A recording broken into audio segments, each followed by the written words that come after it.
Bonjour à tous et bienvenue pour cet épisode numéro 284 du Basket Lab, le laboratoire du jeu. Et aujourd'hui, on va parler des Philadelphia 76ers, place aux Sixers pour notre série des bilans 2024 avec Baptiste du NBA Dreamcast Show. Et puis, comme d'habitude, pour soutenir le podcast, iTunes, Spotify, YouTube, petit like ou petites étoiles. Bienvenue dans le Basket Lab.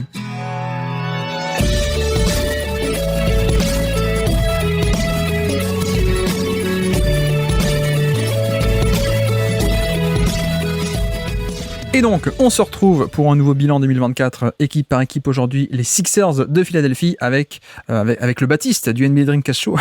Comment ça va, Baptiste ? Salut Guillaume, bah écoute, ça va très bien et toi ? Ça va, c'est la deuxième take de cet enregistrement. J'ai fait une bizarrerie différente comparée à la première, hein, t'as remarqué ? Ouais, t'as réussi à me surprendre une deuxième fois, ouais. Ouais. Non, la première, on se demandait si c'était, est-ce qu'on disait les Sixers ou les 76ers techniquement ? Parce que je crois que le vrai nom c'est 76ers, mais tout le monde dit Sixers. Bref, c'est déjà pas intéressant dès le début. Comment ça, Baptiste ? Eh bien écoute, je vais très bien. C'est la fin des JO, la France est en finale. Qu'est-ce qu'on peut demander de plus finalement, j'ai envie de dire, en tant que fan de basket ? Bah, gagner la finale peut-être, non ? Oui, on pourrait. Alors Baptiste, comme dit, hein, du Dreamcast Show, sans le NBA, Baptiste du Dreamcast Show, et Baptiste aussi, fan d'Enix, évidemment, ça vous le savez. Et c'est vrai que alors parfois c'est fait exprès, parfois c'est pas fait exprès, mais de facto on se retrouve souvent avec un fan d'une équipe qui a éliminé cette équipe en question. Donc là, toi le fan d'Enix qui a battu les Sixers, tu vas nous parler des Sixers un peu. Mais alors c'est quoi ton actu en ce moment, plutôt sur le Dreamcast Show sans la NBA ? Ouais, bah écoute, qu'est-ce qu'on a comme actu ? On est l'été, donc c'est pas non plus, on va dire, il y a pas énormément de contenu, mais Vous sortez pas 30 podcasts en 30 jours, vous l'été ? Non, on n'est pas de ce genre-là. Mais non, on a essayé de faire des mini, comment dire, palettes tactiques, enfin pas palettes tactiques, mais peut-être des pastilles, des vidéos plutôt courtes de 5-6 minutes pour expliquer des mouvements. Azad a fait la zoom action, j'ai fait le ghost screen, et sinon il y a 2-3 vidéos un peu plus coaching. Il y a eu Jalen Suggs, il y aura, je pense au moment où ce podcast sort, peut-être Alperen Sengun. Voilà, donc il y a quelques vidéos sur la chaîne. Si ça vous intéresse, évidemment, c'est dispo. Mais pas 30 podcasts en 30 jours. Bon, et puis évidemment, on salue Amine, hein, de Dunk Hebdo qui devait faire ce podcast avec moi, mais on n'a pas pu se capter pour le faire. Mais on te salue, Amine, si tu nous écoutes. On espère qu'on ne dira pas de bêtises. Oui. Parce que Amine était un vrai fan des Sixers, toi t'es un fan des Knicks. Mais bon, Baptiste, fan généraliste, évidemment, qui parle de tout le monde, comme vous le savez. Bref, donc aujourd'hui, les bilans 2024, vous connaissez le format, maintenant on arrive presque à la fin. Donc bilan équipe par équipe à travers notre format des stats de la saison, 10 stats pour parler d'une équipe. Donc soit des stats intéressantes, soit des stats un peu qui nous servent de prétexte pour parler de jeu, en fait, et parler de plein de petits sujets. Donc le format, tu le connais, bien entendu, on est parti, je peux te lancer. Quelle est donc ta première stat du jour à nous présenter pour les Sixers 2024 ? C'est 37,2%. C'est assez simple, c'est assez général. C'est le pourcentage de victoires des Sixers sans Joel Embiid. Sur les matchs où Joel Embiid n'a pas joué, en tout cas. Est-ce que c'est bien ou pas ? C'est pas très bien, mais on pourrait aussi parler, si on veut être plus positif, du 79,5%, qui est le pourcentage de victoires avec Joel Embiid, et qui a joué 39 matchs. 31 victoires sur ces 39 matchs joués, et ça mènerait à une pace de 65 victoires sur 82 matchs. Donc voilà, les Sixers ont fini au play-in, ils ont fait 7e, si je dis pas de bêtises. Mais en fait, c'était un peu pour souligner ça dépend comment on prend l'équation, mais le très bon niveau de cette équipe avec Joel Embiid. Alors évidemment, il y a un peu de hasard du calendrier aussi qui peut jouer, ou de choses comme ça, mais en tout cas, le très bon niveau sur les 39 matchs avec Joel Embiid, mais aussi finalement l'omnipotence de Joel Embiid et finalement le niveau vraiment d'équipe de loterie, hein. 16 victoires pour 27 défaites, c'est un très mauvais bilan sans lui. Donc voilà, c'était une première stat un peu générale, mais pour souligner qu'au complet, ces Sixers ont été ultra performants. Je sais que un des derniers podcasts que j'avais écouté de Ben Taylor, mais c'était il y a 1 ou 2 mois maintenant, il avait mis les Sixers tout en haut de ses équipes de la saison. Enfin, il avait fait un classement des équipes de la saison au complet un peu. Il avait mis les Sixers très haut, mais voilà, c'était pour dire que les Sixers étaient un peu un faux 7e de conférence. Et ce premier tour face aux Knicks, c'était un peu un faux premier tour à mon sens aussi, quoi. Ouais. Non, mais effectivement, il y a un peu. Alors, je pense que là, les auditeurs se disent, mais est-ce qu'il dit ça pour dire que Tyrese Maxey en première option, c'est nul? Ou est-ce qu'il dit ça pour dire que Joel Embiid, en fait, est extrêmement fort? Peut-être qu'on va développer sur le collectif et sur les deux individualités. Moi, je pense peut-être en partie un peu des deux. Mais on détaillera ça peut-être plus tard, surtout sur Maxi, évidemment, parce que dire que Joel Embiid est fantastique, ça n'avait pas besoin de trop le détailler. Mais en effet, j'avais un peu noté des stats un peu comme toi, mais je pense qu'il y a aussi cette idée, et c'est pour ça que tu commences par ça, de dire aussi, enfin, pas toi, mais moi, tu vois, tout ce qui est stats collectif, pour aujourd'hui, j'ai été un peu obligé de scinder en deux, parce qu'au final, presque les stats, la moyenne de saison n'est presque pas représentative du tout, et sur toutes les stats un peu collectives que j'ai récoltées, j'ai plutôt essayé de me concentrer sur la partie avant blessure de Embiid, quoi, parce que c'est vrai qu'après, ok, c'est une équipe qui était sur le terrain, mais c'est pas la vraie équipe, c'est pas celle qui nous intéresse vraiment. Mais même là-dessus, tu vois, pour les stats qu'on a voulu récolter, en tout cas moi que j'ai voulu récolter aujourd'hui, j'ai essayé de scinder en deux, parce que en fait, quand t'as un joueur qui a fini 3-4 fois d'affilée deuxième au trophée de MVP, qui est blessé au plein milieu de saison, oui, c'est plus du tout le même niveau d'équipe, quoi. Oui, clairement, il y a, en fait, dans tout ce qui est, je pense, rating, à peu près, que ce soit net rating, offensive rating, defensive rating, ou des choses comme ça, c'est très compliqué d'évaluer un peu le niveau de cette équipe. Et par exemple, je sais que j'en avais parlé dans l'épisode des Warriors, mais les Sixers font partie des 3 seules équipes de playoff, je crois, ou des 4 équipes de playoff qui sont en playoff avec aucune line-up à plus de 500 possessions jouées ensemble, notamment à cause de la blessure de Joel Embiid, hein. Et même si on va dans ce sens-là, la line-up qui a le plus joué ensemble, ça a été pendant très très longtemps la meilleure line-up de toute la NBA, avec Tyrese Maxey, D'Anthony Melton, Nicolas Batum, Tobias Harris et Joel Embiid. Ils étaient à, là je l'ai sous les yeux, plus 33 de net rating. Donc c'est encore une fois, il y a le côté, vu qu'ils n'ont pas joué beaucoup de possessions, on a peut-être un chiffre qui est très impressionnant parce que l'échantillon est pas si élevé. Ouais. Mais on a ce côté, en tout cas, le début de saison des Sixers était vraiment ultra impressionnant, quoi. Je pense qu'on peut tous s'accorder là-dessus. Oui, parce que y a eu blessure de Embiid, il y a eu ensuite même d'Anthony Melton, tu vois, qui a eu des complications aussi pendant l'année. Il y a eu des trades aussi, donc au niveau line-up, tu fais venir un Buddy Hield ou des mecs comme ça, donc ça change un peu tout. Enfin bref, Kyle Lowry aussi qui est arrivé en buyout, donc lui aussi il s'est inséré dans le starting line-up en fin d'année, il a été important. Donc beaucoup de turnover, et en effet, alors moi si tu me permets d'enchaîner, j'avais aussi ma première stat du jour qui était sur ça. Moi j'avais noté plus 7,4 justement. Plus 7,4, c'est le net rating des Sixers jusqu'au 27 janvier. Et 27 janvier, c'est le match à Denver. Tu sais, même à l'époque, on disait le match à Denver, comme par hasard, il se repose, il le joue pas. À l'époque, ça a fait un gros tollé. Et comme par hasard, il joue que les matchs aux Sixers. Et ça fait 5 ans qu'il a pas joué un match à Denver. La course MVP, etc., etc. Sauf qu'en fait, on s'est rendu compte que le match d'après, il a joué, ou celui de un ou deux matchs après, il a joué contre les Warriors, il se blesse. Donc il y avait peut-être aussi un petit historique. D'ailleurs, il avait déjà commencé à manquer quelques matchs avant ça, avant le match à Denver. Donc voilà. Mais bref, donc plus 7,4 de net rating jusqu'au 27 janvier. Donc plus 7,4 de points de différentiel attaque-défense par 100 possessions, ce qui est un peu l'indicateur de comment est-ce qu'une équipe joue. Même si on met un première nuance de attention échantillon, c'est pas gros, hein, c'est qu'une demi-saison, mais il se trouve que c'était quand même le 4e de NBA. C'est-à-dire que c'était derrière seulement Boston, OKC et les Clippers qui tournaient bien encore à l'époque, avant la deuxième partie d'année. Mais voilà, 4e meilleur net rating de NBA, avec un score qui est digne de... certaines années, tu peux être premier avec ce score de plus 7,4 de net rating, et on est vraiment sur un niveau d'équipe plus 7, plus 8, c'est extrêmement solide, quoi. On est vraiment candidat au titre assez facilement. Après, comme dit, c'est à voir sur l'entièreté d'une saison, etc. Donc c'est pas tant pour dire les Sixers avaient le niveau d'une équipe qui est finaliste NBA, qui allait gagner le titre ou quoi. C'est un indicateur en tout cas pour dire que ça tournait bien. Et donc dans le détail, 6e attaque et 7e défense, donc top 10 dans les deux en plus. Et surtout, là où j'ai surtout envie d'insister là-dessus, et je sais pas toi ce que t'en penses, mais moi, là où le début de saison, la première moitié de saison est d'autant plus impressionnante et importante, c'est qu'on est tout de même, on était en année de transition pour moi sur ce cycle 2024, parce qu'on est passé de le cycle James Harden qui s'est terminé avec l'échange, on le connaît.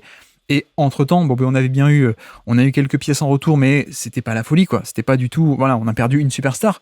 On a perdu un joueur qui était le deuxième joueur le plus important de l'effectif en 2023 et qui a pas vraiment été remplacé immédiatement dans l'échange, quoi. T'as reçu plein d'atouts de choix de draft, etc. Mais voilà, tu l'as pas remplacé. De l'autre côté, Tobias Harris en fin de contrat, on aurait bien voulu le refourguer, on n'a pas pu, mais voilà, c'était la dernière année de son gros contrat. Par rapport au cycle Tobias Harris aussi, le cap était pas parfaitement optimisé du coup, etc.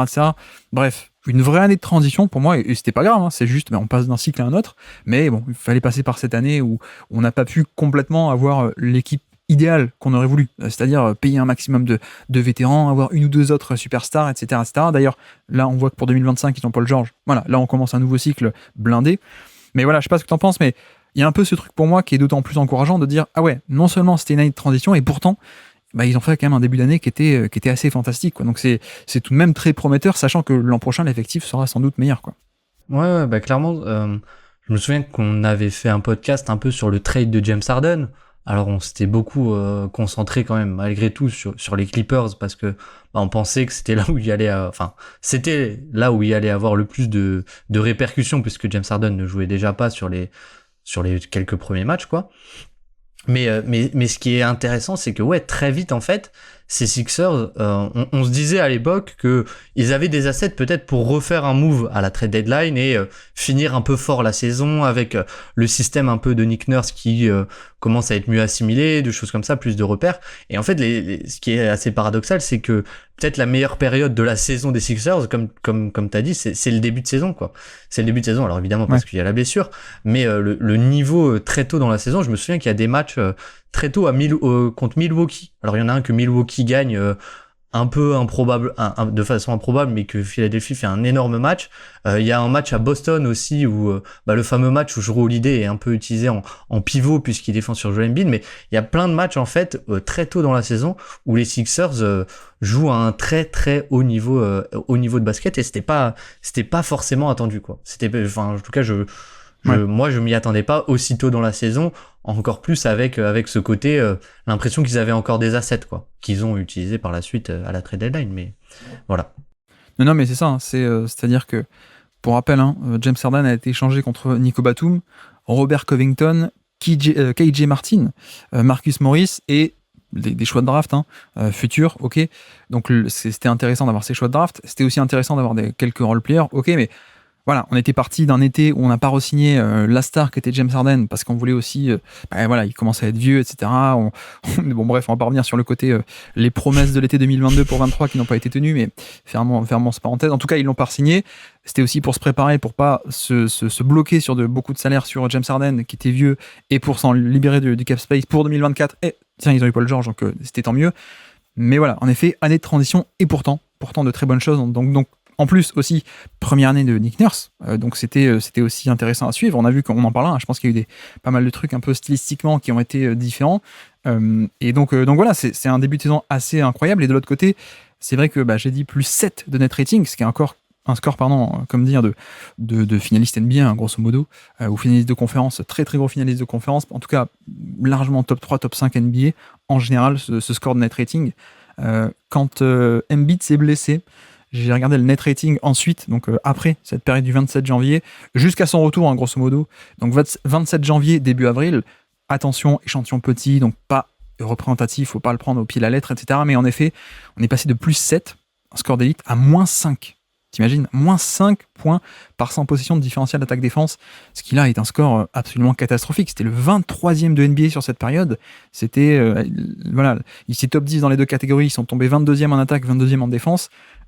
Et puis surtout, tu vois, c'était parmi les équipes compétentes, c'était la pire, quoi. Derrière, il y a que des Washington, des Portland, des Memphis, Toronto qui tankent, et même, tu vois, même des Brooklyn et des San Antonio faisaient mieux sur cette période. Donc effectivement, ça a été la saison en 2 en 1, on peut dire, des Sixers, qui est avant la blessure de Embiid, avec ce côté surprise et impressionnant.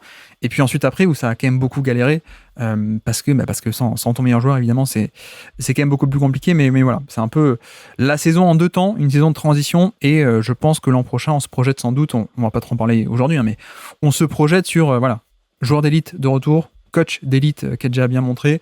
On ajoute Paul George, on a Tyrese Maxey. L'an prochain, les aspirations seront plus que pour cette année qui était un peu entre deux.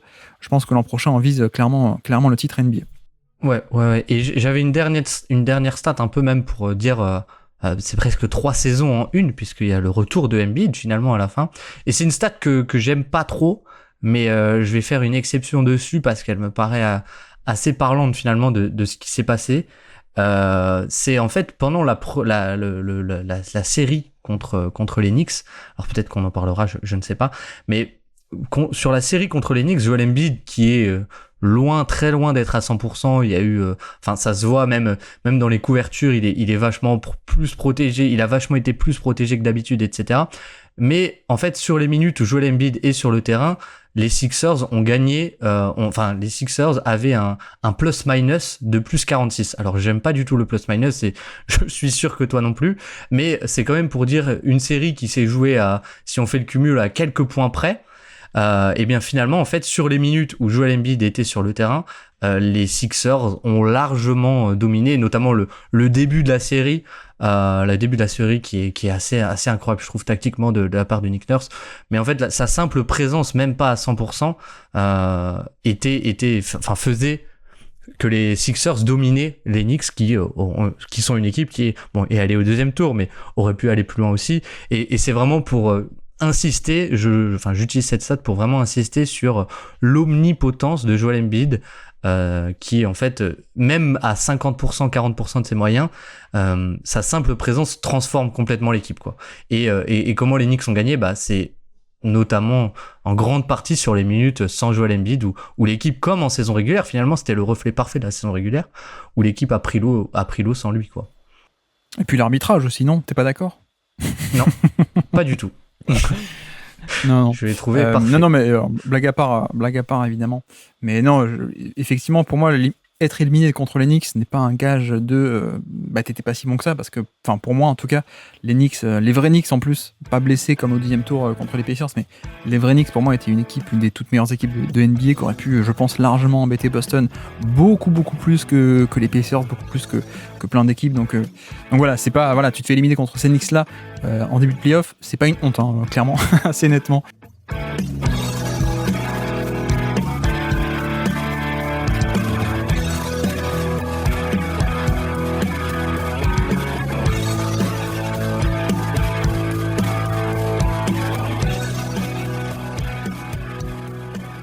Quelle est ta deuxième stat du jour à nous présenter pour ces Sixers 2024 ? Alors ma deuxième stat, c'est un peu 3 stats en 1, mais c'est 16%. Ouais. C'est 16%, et en fait j'ai recoupé les play types, c'est-à-dire sur NBA.com, les actions qui sont les end-off, les cuts et les mouvements off-screen. Donc en fait, ouais. ma philosophie, ça a été un peu de recouper les actions qui sont un peu caractéristiques du mouvement, en tout cas des actions où il y a du mouvement, et donc 16% des actions des Sixers sont finies par un de ces 3 play types que je viens de citer. Et alors pourquoi j'ai fait ça? C'est pour comparer en fait finalement à l'année d'avant. Et l'année d'avant, les Sixers, ils étaient que à 10%. Donc en fait, tu passes de 10% à 16%. Et c'est une augmentation qui est assez impressionnante, hein, finalement. Tu fais plus 60%. Et en fait, c'était vraiment pour confirmer ce qu'on voit à l'œil nu, c'est-à-dire que cette équipe des Sixers a vraiment finalement changé sa façon de jouer. C'est peut-être l'équipe qui a le plus changé sa façon de jouer en NBA, je trouve, de l'année 2023 à la 2024, et ça a été beaucoup plus par le mouvement finalement, c'est-à-dire ce dont on a beaucoup parlé toute la saison, c'est-à-dire beaucoup de mouvements de double écran off-ball quand Joel Embiid joue son post-up ou de choses comme ça, et mettre Tyrese Maxey beaucoup plus en mouvement loin du ballon, etc. Voilà, c'est un peu pour symboliser cette attaque beaucoup plus en mouvement, beaucoup moins portée sur de l'isolation, du pick and roll James Harden, Joel Embiid. Il y a plus de James Harden évidemment, et c'était peut-être quelque chose qu'on pouvait critiquer, ce fait comment dire, cette perte, et qu'on a critiqué, en tout cas que moi j'ai critiqué, qui est plus de créateurs vraiment presque peut-être pas héliocentrique, mais créateur balle en main dominant. Puisque Tyrese Maxey, c'est plus, je pense, par le mouvement, et Joel Embiid, c'est plus par du post-up ou du scoring, etc. Donc il y avait plus de profil, et finalement la création, elle a été remplacée par un système collectif beaucoup plus huilé que l'année dernière, quoi. Ouais. Non, mais effectivement, on est passé de Doc Rivers à Nick Nurse, c'est pas du tout le même style d'attaque, et bon, tu vois, de l'autre côté, je pense qu'on peut encore faire beaucoup plus en termes de mouvement. Assez clairement, c'est pas comparable à ce qu'ont fait les Warriors, ce que peuvent faire les Pacers encore plus, qui sont les rois du mouvement et du rythme et de accélérer, etc. C'est pas ce que fait Denver, c'est parce que voilà, il y a plein d'équipes qui bougent beaucoup plus. Mais c'est vrai que par contre, dans ce style on a des créateurs majeurs, donc notamment Embiid, hein, un créateur, un scoreur majeur qui peut parfois, quand on le bouge pas trop, quand on le laisse faire, peut être un peu statique. C'est vrai que par rapport à ces standards-là, Nick Nurse les a fait bouger en fait. Donc c'est comme dit, on n'est pas sur la motion offense des Spurs 2014 ou autre, mais ça bouge un peu plus qu'avant, et ça fait aussi partie de cette métamorphose on est passé de Embiid, post-up, isolation un peu statique, James Harden, le pick and roll aussi l'an dernier, à cette année la fameuse weave offense de Nick Nurse, hein, justement, avec beaucoup de dribble drive, comme on dit, ou de trucs comme ça, donc de mouvements dans le périmètre, de dribble end-off, un mec qui part depuis la ligne à 3 points, enfin qui fait l'arc de cercle en haut à 3 points d'un côté, qui donne la balle à quelqu'un qui fait de l'autre, etc. Ça bouge beaucoup comme ça, et effectivement, en fait, ça sert aussi à mettre en mouvement des joueurs qui sont dont la force est aussi un peu la création directe parfois. Et c'est vrai que tu les fais bouger, ça facilite un peu le travail, quoi. Donc on voit directement, même si l'effectif, encore une fois, n'était pas top, et année de transition de ce point de vue-là, on voit que déjà il y a la patte Nick Nurse qui commence un peu à s'installer en fait. Ouais, complètement. Et pour un peu du coup aussi mettre des chiffres sur ce que tu as dit, si on reprend ces 3 critères, les 3 équipes qui font le plus qui finissent des actions par un des play types, c'est les Warriors avec 26%, et après t'as les Nuggets et les Kings qui sont aux alentours des 20%. Donc on a une progression du côté des Sixers, mais on est encore loin des attaques les plus spectaculaires de NBA. Et une stat avec laquelle j'ai hésité, peut-être que tu l'avais aussi, mais c'était l'assist pourcentage de Joel Embiid, qui a augmenté, ou l'assist par usage qui a aussi augmenté. Et en fait, c'était pour dire que son nombre de passes décisives a augmenté, mais je pense pas que le passeur est meilleur par rapport à l'année dernière. Finalement, c'est aussi que lui a profité de lectures beaucoup plus simples. Il y a eu beaucoup, des cuts, des choses comme ça de Kelly Oubre, ou des sorties d'écran, ou des post-up où finalement on met Tyrese Maxey à côté de lui, enfin à une passe près, etc., etc.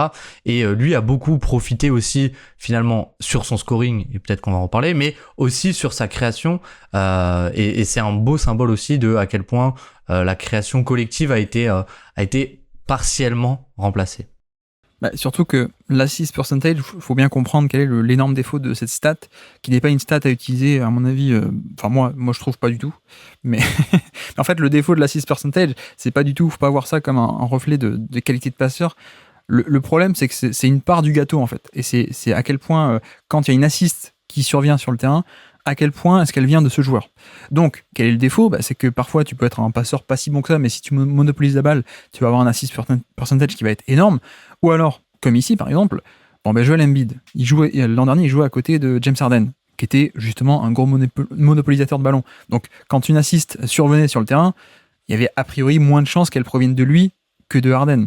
Alors que là, c'est l'inverse. Là, on enlève ce monopolisateur de ballon, ce gros porteur de balle qui a toujours la balle, qui fait plein de passes, toutes les passes sur le terrain. Donc mécaniquement, déjà, il y a un peu ce boost, je pense, de juste, t'as moins Harden, donc forcément, quand il y a une passe qui arrive sur le terrain, il y a plus de chances déjà qu'elle vienne de toi. Premier élément, purement statistique et technique, mais bon, mettons ça un peu entre parenthèses de côté. Je pense en effet qu'il y a une partie système. Il y a une partie, cette fameuse weave offense dans le périmètre avec des jeux de main à main. Et je pense que c'est un peu plus ça, à mon sens, que des progrès fantastiques en soi de Joel Embiid, même si peut-être il fait des progrès, il fait des petits progrès depuis le début de sa carrière, petit à petit, et il s'améliore comme à peu près tout le monde, on est d'accord. Mais effectivement, je pense pas qu'il y ait des progrès conséquents. Je pense que c'est aussi une meilleure recontextualisation du joueur, et c'est aussi là-dessus où je pense que Nick Nurse, voilà, c'est pas non plus un passeur génialissime en termes de, il est pas au niveau d'élite d'autres, quoi, effectivement, mais c'est quand même un mec capable, un mec qui a des bons instincts, un mec qui a de la taille et qui aussi un scoring évidemment élite, donc il va mobiliser par beaucoup d'aide et beaucoup d'attention. Donc pour moi, le fait de le placer dans ces fameux dribble and off, ces jeux de main à main, c'est aussi une très bonne manière d'aller le mettre en position de faire des actions, d'être un playmaker. Là où c'était pas le cas avant, en fait, hein. Si juste tu lui demandes d'être au poste bas, de haut panier et qu'il y a des prises à deux, c'est pas un truc qui va tout le temps bien gérer. Par contre, c'est simple, si tu le mets dans le périmètre avec faire des jeux de main à main, tu peux un peu débloquer et déverrouiller pas mal de ce genre d'assist et de création de jeu. Donc oui, là encore, très bon ajustement de la part de Nick Nurse, et ça on apprécie. Mais alors si tu me permets, je peux caler ma deuxième stat du jour, puisqu'elle est un peu dans ce prolongement. Moi j'avais le chiffre 1, puisque les Sixers, toujours la même période jusqu'à la blessure de Embiid, les Sixers étaient premiers au turnover percentage et au taux de lancer franc. Donc c'est-à-dire que c'était l'équipe qui perdait le moins de ballons et l'équipe qui allait le plus sur la ligne des lancers francs. Et pourquoi je voulais parler de ça ? Parce que on est sur Nick Nurse et le fameux jeu des possessions. Voilà, c'était un peu la figure de proue de ça quand il était à Toronto. Qu'est-ce que le jeu des possessions ? Grosso modo, c'est on va pas jouer sur à quel point on arrive à avoir un meilleur pourcentage que l'adversaire, par exemple. Alors, je caricature, hein, mais c'est l'idée de, par exemple, si y a un mec qui met 50% de ses paniers et moi 45%, sur 10 tirs, je vais perdre. Par contre, si j'arrive à faire que lui, il en a que 8, et moi j'en ai 13 ou 15 des tirs, je peux gagner, quoi. Alors que pourtant, je shoot moins bien. Voilà, c'est un peu ça l'idée, grosso modo, je caricature. Mais donc, ce jeu des possessions, c'est essayer de jouer sur ce côté, avoir des cartouches et plus de cartouches que l'adversaire. Et donc, comme dit, le jeu s'est simplifié, paradoxalement, plus de mouvements, mais plus simplifié, comme tu dis, plus de lecture simple. Et donc, premier en termes de turnover, ils perdaient très très peu le ballon, ces Sixers-là, avec Embiid et avec Tyrese Maxey. C'est aussi normal parce que c'est pas des gros passeurs, donc moins de prise de risque que James Harden avant, par exemple. Mais voilà, en tout cas, ils étaient premiers au niveau des turnovers, 7e au niveau des turnovers défensifs aussi. Donc il y a toujours ce côté défense dynamique de la part de Nick Nurse et des schémas qui vont provoquer des pertes de balles. Et donc, voilà, non seulement toi, tu perds pas de ballon, donc tu as des cartouches en plus, mais en plus, de surcroît, tu prives l'adversaire de cartouches si toi-même tu arrives à créer des interceptions. Donc il y a ce double effet qui se coule, premier eux-mêmes en attaque et 7e en turnover défensif. Et puis donc aussi premier au niveau des lancers francs. Et ça, c'est quand même génial dans ce jeu des possessions, mais même plus globalement parce que c'est des points faciles. Forcément, les lancers francs, ça a une rentabilité qui est bien plus grande que tout le reste des tirs sur le terrain. Donc si t'es premier là-dessus, c'est génial, quoi. Et évidemment, sachant qu'en plus, une des valeurs du lancer franc, tu sais, non seulement c'est rentable en soi, mais en plus, c'est aussi des possessions où ta défense, elle peut plus facilement revenir et se mettre en place de base, quoi. Contrairement à devoir subir des contre-attaques. Donc ça, c'est un double effet qui se coule, là encore. Et puis, toujours dans ce jeu des possessions, ils sont 16e au rebond offensif. Ce qui, c'est pas élite, c'est dans la moyenne, littéralement 16e sur 30. Mais, déjà, premièrement, je pense pas que Embiid et les Sixers puissent faire les mêmes chiffres qu'à Toronto, parce que Embiid, justement, il aime bien dans le périmètre, donc tu pourras pas l'avoir proche du panier et avoir autant de chiffres d'élite de rebond offensif comme Nick Nurse a pu le faire à Toronto. Et puis surtout, même en comptant le fait que Embiid est loin du panier, c'est tout de même une amélioration par rapport à avant, en fait, où tu prends les 2 années d'avant, ils étaient 25e et 30e en termes de rebond offensif. Donc même là, on voit quand même la patte de Nick Nurse et ce jeu des possessions.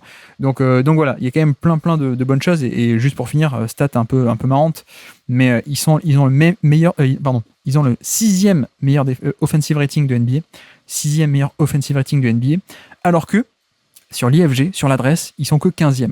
Donc ils ont une attaque d'élite, alors que sur l'adresse au tir, l'IFG, sur l'adresse au tir, ils sont à peine dans la moyenne. Voilà, il n'y a pas meilleure illustration que du jeu des possessions que ça. C'est-à-dire que c'est pas tant sur l'adresse en soi, c'est le fait d'aller grappiller un peu des cartouches à droite à gauche. Ouais, mais ce qui est marrant, c'est de aussi peut-être comparer ces chiffres. Alors peut-être que ça fait redite avec ce qu'on a dit précédemment, mais avec les chiffres sur la saison, où sur la saison ils sont carrément 25e à l'IFG. C'est-à-dire qu'en fait sans Embiid, tout dégringole, et à contrario, il remonte à la 12e rang en offensive, rebond offensif, pardon. Et donc, en fait, tu vois bien qu'ils mettaient encore moins de tirs, et donc ils essayaient de les chercher autre part, et sans Joel Embiid, finalement, tu peux avoir un pivot plus proche du panier, etc., etc. Donc, c'est assez intéressant, cette équipe qui, finalement, je trouve, a été parfaitement maximisée avec les qualités et les défauts qu'elle avait. C'est-à-dire pas forcément une équipe très très à droite et mine de rien une très bonne attaque, et finalement ils ont aussi un peu payé leurs défauts. Alors j'ai une stat après, donc peut-être pas spoiler, mais l'IFG, c'est peut-être aussi ce qui leur a fait défaut, je trouve, en play-off, face aux Knicks, et notamment ce côté un peu spacing où il y a eu un petit manque, je trouve, par rapport à l'année dernière où ils avaient vraiment un spacing maximal et optimal. C'était un peu la révolution du côté de Philly. Et ben cette année, je trouve qu'on a eu un spacing bien en deçà de l'année précédente, et malgré tout une très bonne attaque, comme tu l'as dit, avec tout ce que t'as développé, quoi. Ouais, non, mais en effet. Oui, d'ailleurs, j'ai même pas dit, mais autre marqueur de la patte Nick Nurse, la transition aussi. On sait que lui, il aime beaucoup transition, il aime beaucoup rebond offensif, le jeu de possession. Et sur l'entièreté de la saison, ils sont premiers en efficacité de transition. L'entièreté de la saison, donc c'est aussi beaucoup remonté avec la deuxième partie, sans Embiid, où ça a plus couru. Et même sur le début de saison, ils étaient 9e, même avec Embiid. Donc voilà, il y a aussi cet aspect-là, très Nick Nurse, de transition, d'aller chercher, justement, là aussi des points faciles. Après, on peut dire qu'à Toronto, ils jouent aussi comme ça parce qu'il y a des limitations de demi-terrain. Donc, si tu vas chercher des lancers francs, des rebonds offensifs, de la transition, c'est 3 aspects où les points sont plus faciles à obtenir que sur le jeu opposé. Mais alors, justement, la force, ça va être d'appliquer ça avec un effectif qui, en plus, est talentueux pour développer du jeu opposé sur demi-terrain. Donc, ça va être la folie, quoi. En tout cas, on l'espère. Et c'est un peu ce qu'on a vu déjà sur ce début de saison 2024. Donc voilà.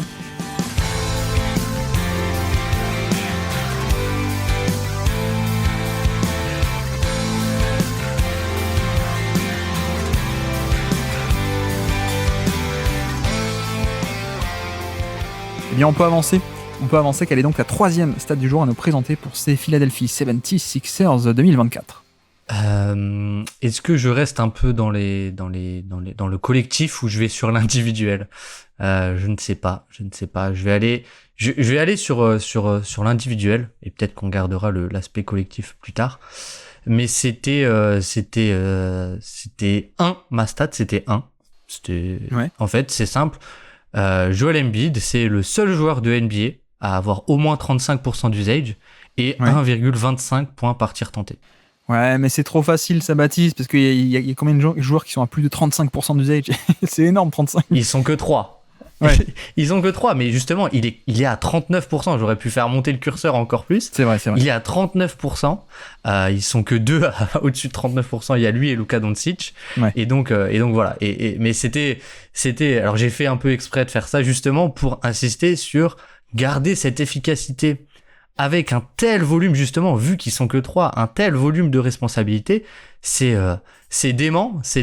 Et c'était un peu pour lancer la conversation sur Joel Embiid, qui quand même a fait un début de saison, en tout cas au scoring, je trouve que il atteint des sommets d'optimisation assez dingues. Alors, on peut avoir des critiques encore sur d'autres choses, sur la façon de chercher cette efficacité, sur son passing, etc.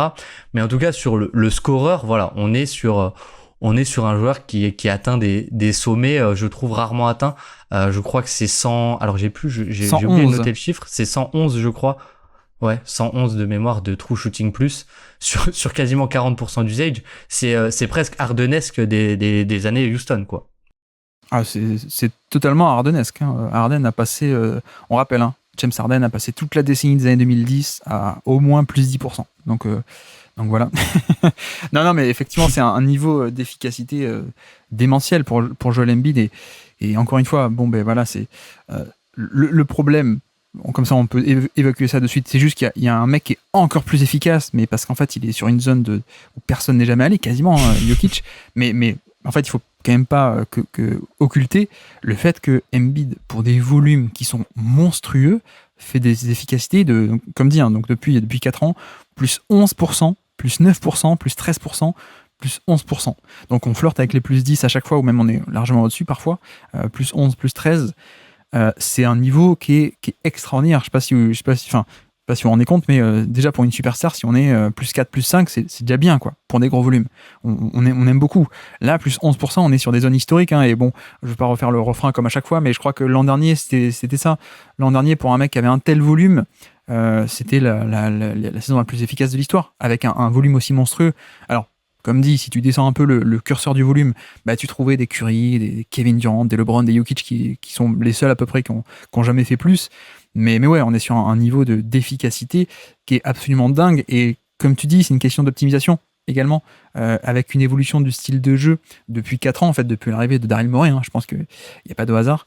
Où avant, on avait surtout un joueur de post-up qui, justement, voilà, il était déjà élite, mais il tournait autour des plus 6, plus 5, plus 6%, ce qui était déjà extrêmement bien, entendons-nous.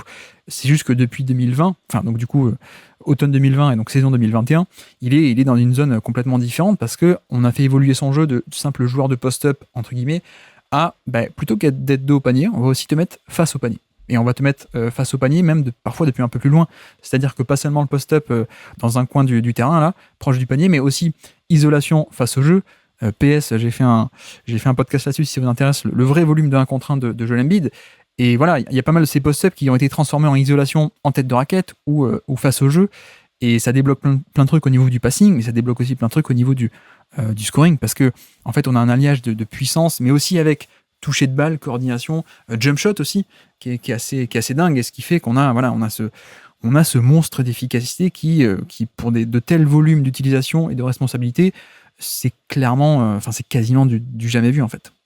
C'est ça, et là je suis allé voir, et du coup en fait si on prend juste 30% d'usage, il y a que Giannis et Jokic qui sont plus efficaces que lui. Il est 3e, ouais. Et il est 3e, mais comme dit, le volume compte aussi, et 39% d'usage, Giannis il est à 33, quoi. Plus 6%, c'est vraiment un gros écart. Et Joel Embiid, avoir cet usage, c'est du coup un moteur offensif pour une attaque, c'est absolument délirant. Mais c'est vrai aussi, il faut le dire que ça recroise un peu avec ce qu'on avait dit, et peut-être que la saison prochaine, ce sera peut-être là l'évolution collective à avoir. Mais il y a peut-être une trop grosse omnipotence. Alors c'est un peu tout le débat qu'il y avait à chaque fois, mais sur ce joueur, ça recoupe parfaitement avec, en fait, quand t'enlèves ce moteur offensif, waouh, il y a une grosse chute d'efficacité globale, sans même compter la création qui crée un peu indirectement avec sa présence et sa gravité de score, quoi, tout simplement. Ouais. Alors pour dire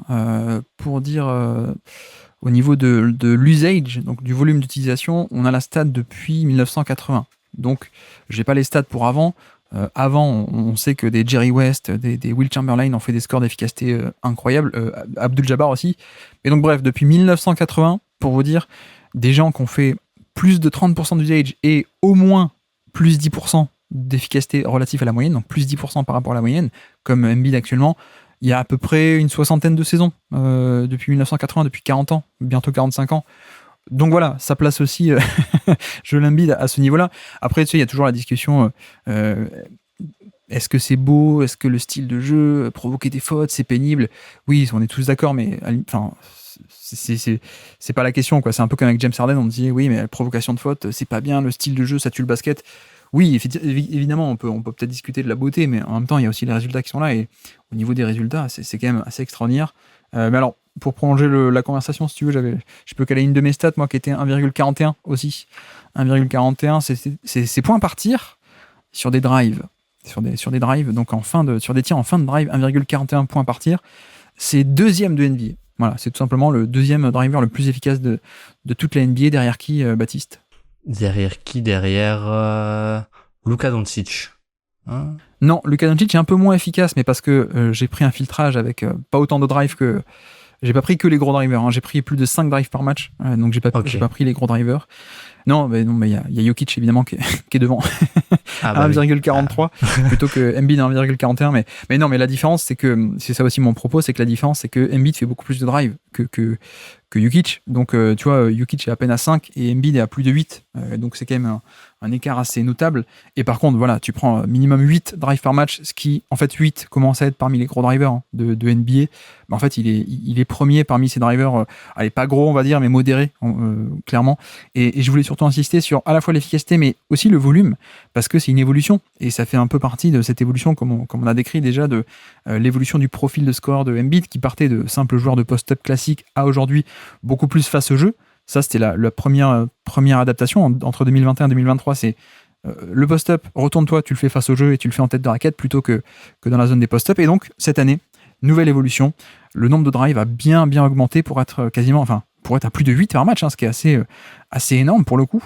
Et donc, on a aussi cette notion de, aujourd'hui, c'est plus juste isolation statique, plein centre du terrain face au panier en tête de raquette.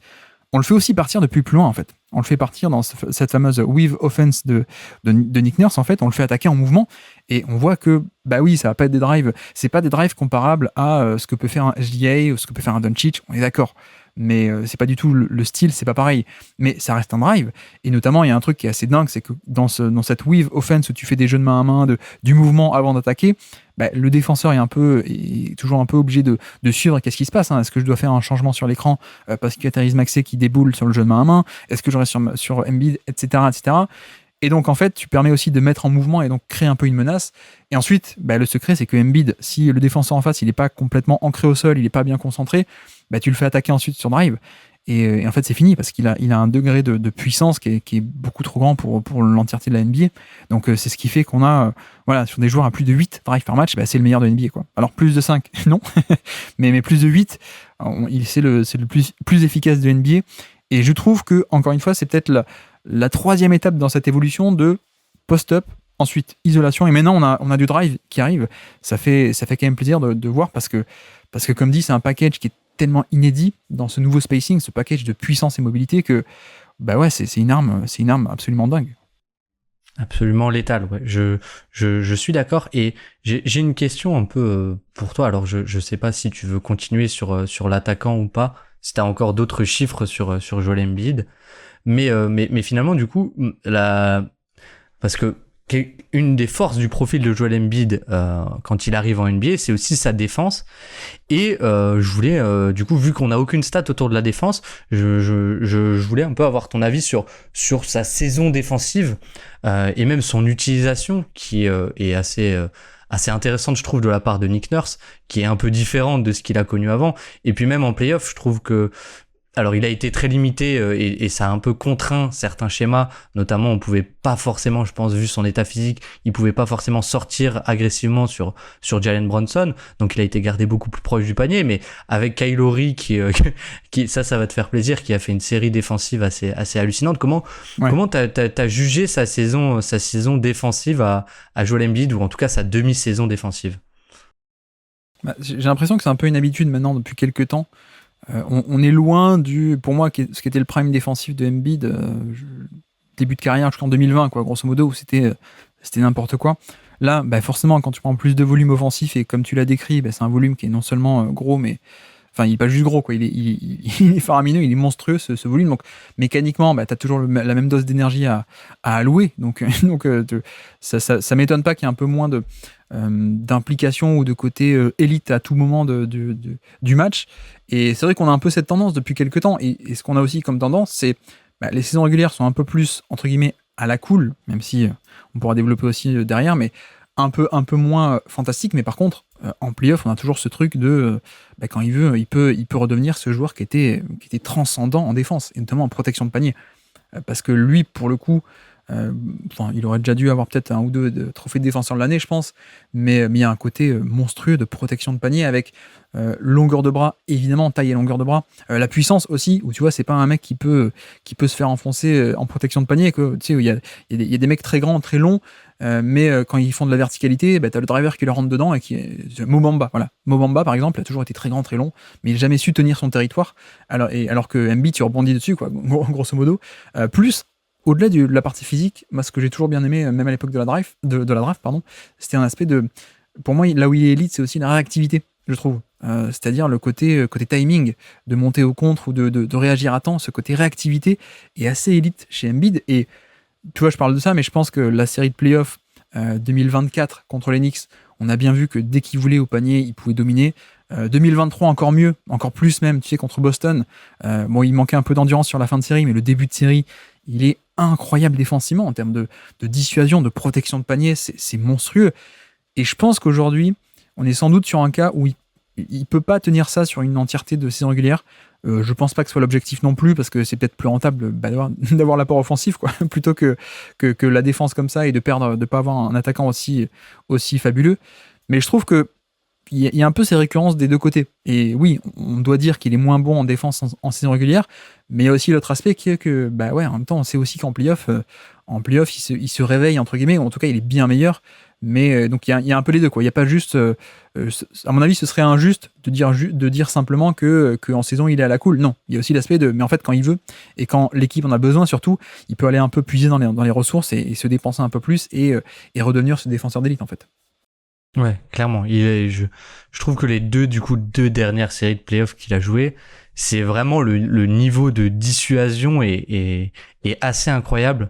Et voilà, t'as un peu en fait ce côté où il y a certaines fois en saison régulière, il va pas venir faire la rotation et il va un peu s'oublier. Et là en playoff, je trouve que on est sur un niveau assez incroyable et c'est assez fou en fait quand j'y repense que les Knicks ont survécu sur beaucoup du rebond offensif, etc. Et aussi sur un peu, on a eu cette répétition du côté, et c'est quelque chose qui est un peu classique dans sa carrière, mais du Joel Embiid va être amené quasiment sur tous les pick and roll pour le fatiguer le plus possible, parce qu'on sait que peut-être ce qui lui manque un peu, c'est du coffre, finalement, avec Joel Embiid, d'autant plus avec ce volume de responsabilité offensive, d'autant plus quand il est un peu blessé, comme sur les 2 dernières campagnes de playoff. Donc il se fait tout le temps cibler sur pick and roll.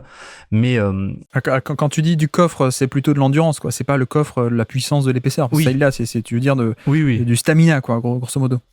Ouais, voilà. C'est ça. En gros, c'est ça. C'est de la répétition d'efforts. Peut-être qu'il ne l'a pas à un point. En tout cas, je sais même pas si c'est humain d'avoir ce volume de responsabilité offensive et de pouvoir être partout en défense sur chaque possession, être très concentré, etc. Mais oui, c'est vrai que ça m'intéressait d'avoir ton avis, parce que même diminuer finalement, alors les Knicks, je suis pas forcément très objectif, mais je trouve que sa série défensive, elle est assez incroyable, quoi. Elle est assez incroyable face aux Knicks. Franchement, c'est encore une fois, oui, j'avais ce sentiment de le voir revivre alors qu'il était encore moins, il était touché physiquement. Donc je partage ton avis. Bah ouais, non, mais c'est vraiment, à mon avis, tu vois, c'est quelqu'un qui, dans son prime défensif, quand il veut, je veux dire, sur ses meilleurs matchs, l'écart avec un Gobert, il est pas si grand que ça, quoi. Alors, la différence, c'est qu'il peut pas avoir cette implication sur 82 matchs, quoi, évidemment. Mais franchement, ouais, c'est assez monstrueux. Et tu vois, même, bon, en saison régulière, moi, je trouve qu'il y a pas mal de fois où il fait pas la rotation alors qu'il pourrait, ou voilà, ce genre de truc, il est proche de la raquette, il y a un drive qui arrive, bon, il fait pas tout le temps l'effort, ou voilà. Mais ça fait partie un peu du côté économie logique, en tout cas. Ça veut pas dire que c'est bien, mais ça se passe comme ça en NBA, et puis voilà, on peut le comprendre, le côté j'ai tellement de volume en attaque que je vais pas forcément faire autant d'efforts en défense que je pourrais, ok, mais tu vois, même malgré ça, même malgré ce petit truc de allez, je fais pas toutes les actions forcément à 100%, je fais pas toutes les rotations même si je suis pas loin, tu regardes à quel point ce qui fait baisser l'efficacité adverse au panier, même en saison régulière, je veux dire, pas en playoff, même en saison régulière, il est à moins 10%, donc la barre des moins 10% de perte d'efficacité infligée aux adversaires relatif à quand ils shootent contre quelqu'un d'autre. C'est élite, hein. La barre des moins 10, c'est la barre d'élite, hein. Ils sont même pas 4 ou 5 en NBA cette année à le faire. Et voilà, même encore ça, je veux dire, tu vois, il y a des fois il fait pas la rotation, mais en fait quand il l'a fait, il y a encore ce degré de domination, quoi. Donc oui, Embiid et le côté. Et puis j'avais un autre point, tu vois, par rapport à ça. Je pense qu'on n'a même pas encore pu déverrouiller totalement son potentiel défensif. Je me souviens du tout début de saison, c'était le fameux match contre Milwaukee, hein, je crois que le premier match de la saison en prime time, on avait commencé à voir un Joel Embiid un peu en roamer, en fait, en safety. Ouais, off-ball, ouais. C'est ça, ouais. En fait, il était placé sur Lopez, qui a un shoot. Ok, Brook Lopez.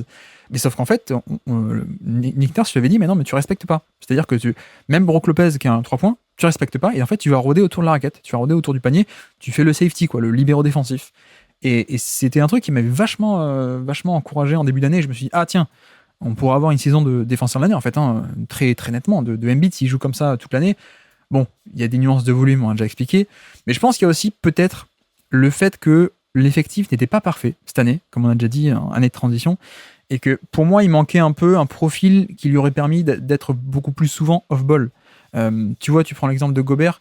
Qu'est-ce qui fait que Gobert est à ce point fabuleux? C'est qu'on arrive à déverrouiller ce potentiel de safety défensif de libéraux. Pourquoi? Parce que quand il y a un gros sur le terrain, il peut être défendu en 1 contre 1 en match-up direct par Karl Anthony Towns. Et donc, c'est ce qui permet de dire, l'autre gros, Gobert, on n'est pas obligé de le mobiliser sur un gros adverse, quoi. On lui laisse cette liberté, on te met sur un petit, on te met sur un non-shooter, et puis tu l'abandonnes, et tu fais le safety. Et c'est pareil partout, hein. Tu prends tous les mecs qui font du roaming, c'est un peu pareil. Robert Williams à Boston à l'époque, il pouvait se permettre ça parce qu'à côté il y avait Al Horford qui pouvait défendre le gros. Donc si tu veux, t'as pas ce côté, t'avais ce luxe là en fait. Et aux Sixers, tu pouvais pas faire ça parce que imagine, tu dis non mais Embiid, on va t'utiliser en roamer, en safety, en libéraux défensif, loin du ballon. On te met sur n'importe quoi. Hein. On te met sur je sais pas moi sur Aaron Gordon. Comme ça, tu l'abandonnes et tu fais l'essuie-glace. Ok, mais tu mets qui sur Jokic?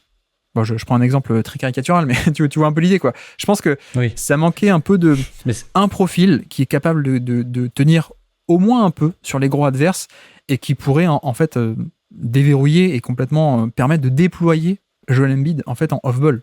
Non mais clairement. Alors c'est marrant parce qu'en plus il y a eu, du coup c'était l'année passée, il y avait eu ce fameux match où c'est mi-temps et PJ Tucker qui revient sur Jokic. C'est ça, ouais. Mais PJ Tucker n'était pas là cette année, hein. C'est ça aussi le truc. C'est que post 4, c'était Tobias Harris, c'était des mecs comme ça, ou Covington, le projet a échoué, mais voilà. Et en plus, dans les ailes, du coup, c'était, on va dire, dans le 5 majeur, c'était Kelly Oubre et Tobias Harris. Voilà. Même s'il y avait Nico Batum en réalité qui était intéressant. Mais Nico Batum et Kelly Oubre ont beaucoup plus été utilisés en tant que défenseurs du point d'attaque. Notamment si on prend la série de playoffs, du coup c'est un peu le seul où on a eu cet effectif final et Joel Embiid, c'était Kelly Oubre et Nicolas Batum qui étaient sur le point d'attaque parce que on préfère avoir Kyle Lowry off ball parce qu'il a ce volume et parce que Tyrese Maxey on veut le cacher le plus possible et donc fatalement en fait tu te retrouves à pas pouvoir utiliser Joel Embiid dans le rôle que t'as décrit.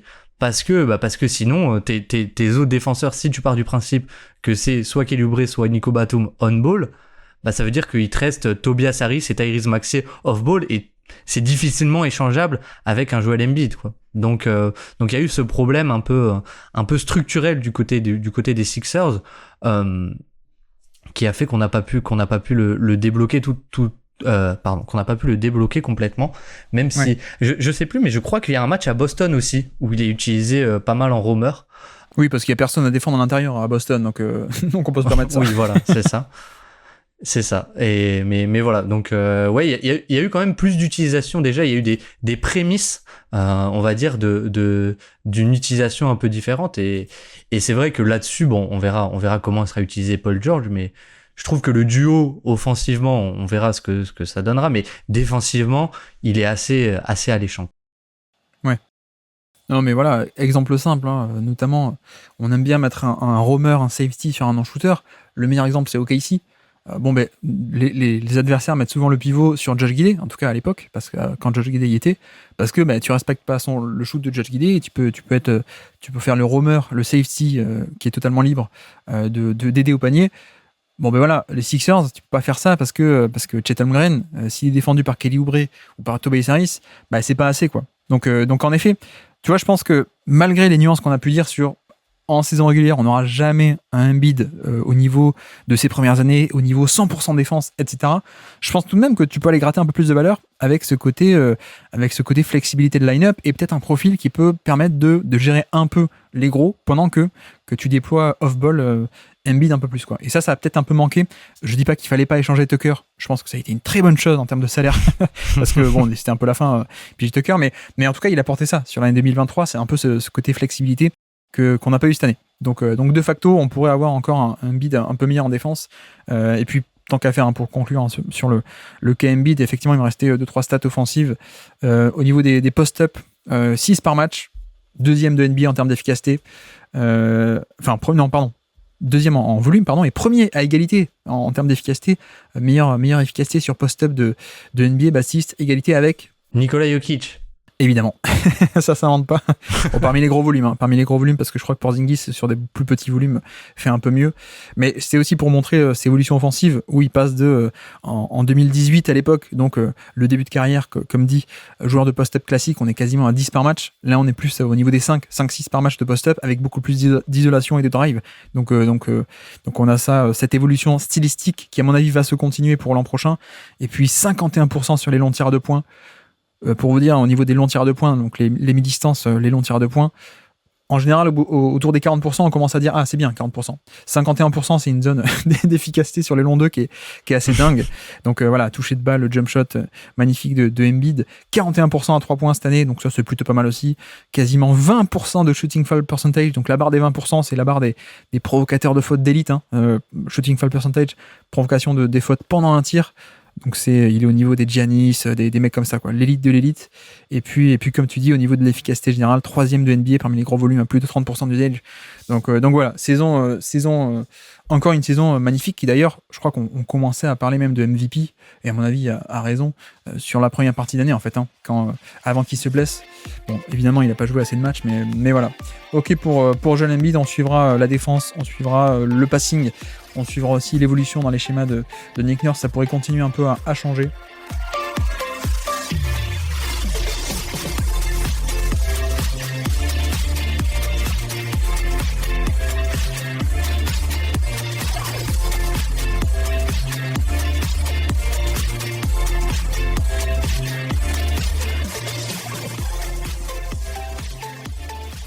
Et donc je peux te lancer, quelle est ta 4e stat du jour à nous proposer pour ces Sixers 2024 ? Alors ma 4e stat, c'est 35%. C'est 35%, c'est le pourcentage de paniers assistés au cercle de Tyrese Maxey. Alors j'ai pris un peu le côté positif sur Tyrese Maxey. J'aurais pu aussi citer son pourcentage à 3 points qui est son moins bon en carrière et qui fait un peu baisser son efficacité globale, son nombre de points par tir. J'aurais pu citer plein de choses. Voilà, je l'ai 37,7%. Alors, il y a sa saison rookie, mais depuis 3 saisons, il était au-dessus de 43%. Cette année, 37,7%.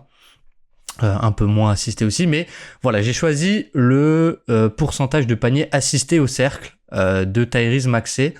Parce que c'est vrai que, alors, ce que j'ai trouvé, il y a beaucoup de choses qui sont pas forcément très intéressantes, notamment l'efficacité sur la fin des drives, je trouve, où il est pas forcément élite.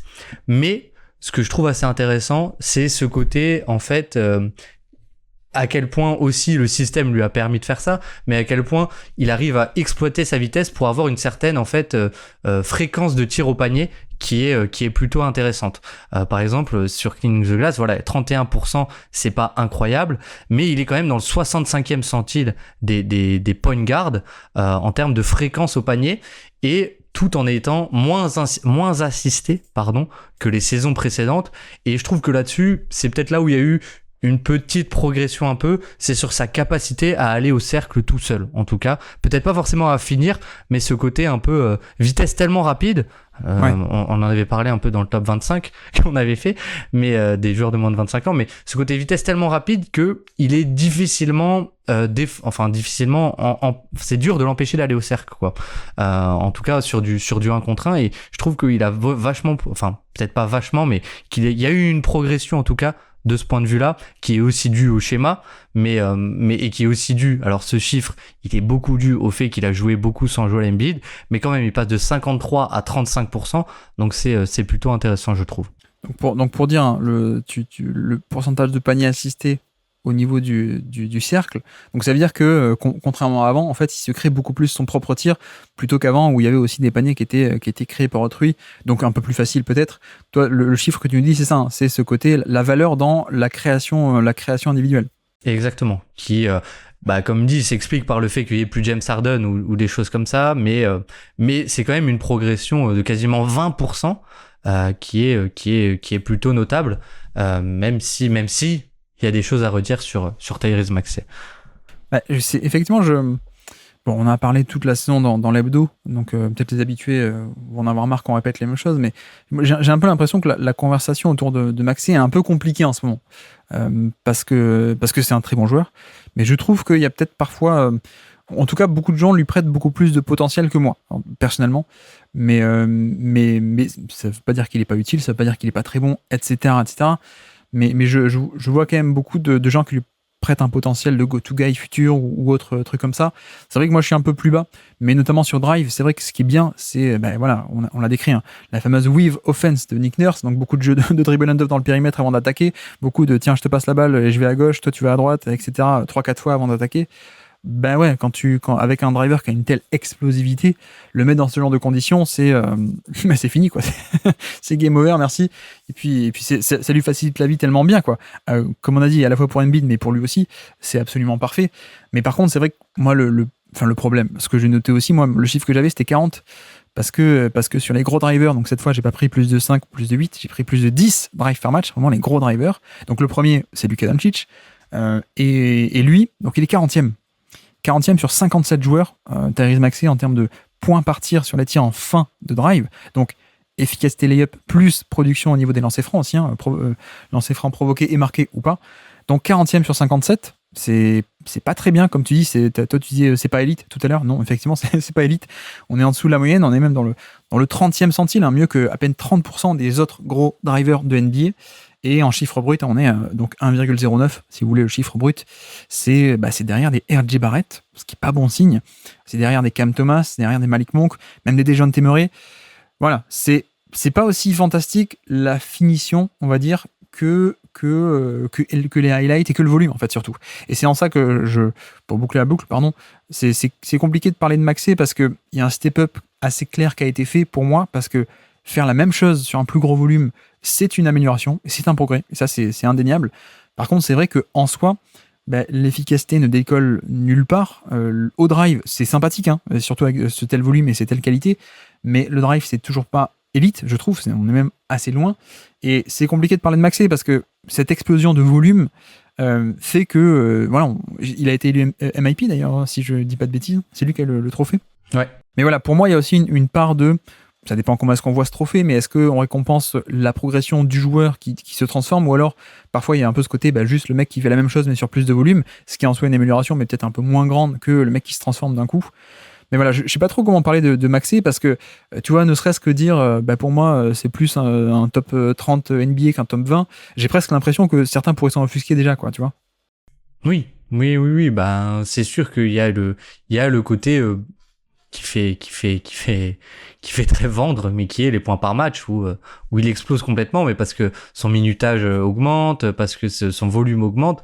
Mais c'est vrai que in fine, si on regarde un peu le joueur en termes de répartition vraiment de ce qu'il fait sur le terrain, je trouve que voilà, en termes de finition, au cercle, c'est toujours pas très bon. Il y a cette capacité à y aller plus qu'avant, en tout cas moins assisté qu'avant, autant qu'avant, mais moins assisté, ça c'est quand même intéressant.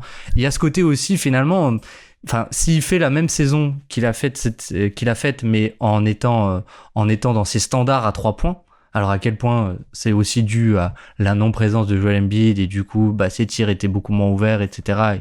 Il était beaucoup plus ciblé. C'est sûr qu'il y a une discussion à avoir là-dessus, mais en fait là où c'est compliqué, c'est je me dis, si on a un joueur qui est dans ses standards à 3 points, peut-être que il fait encore une saison à 104, 105 de true shooting plus sur cette fois un quasiment 30% d'usage et peut-être qu'on est plus clément nous entre guillemets, ceux qui apportent beaucoup de valeur à ça, mais je pense qu'il y a des limites qui sont assez claires, qui sont la finition au cercle et le passing et la défense, qui sont quand même, je trouve, assez indéniables, quoi. Assez indéniable. Je sais pas comment tu te situes toi sur son passing, mais je trouve qu'on a un peu ce phénomène Embiid de il profite d'avoir peut-être lui encore plus de répétitions et dans des meilleures conditions pour trouver mieux ses partenaires.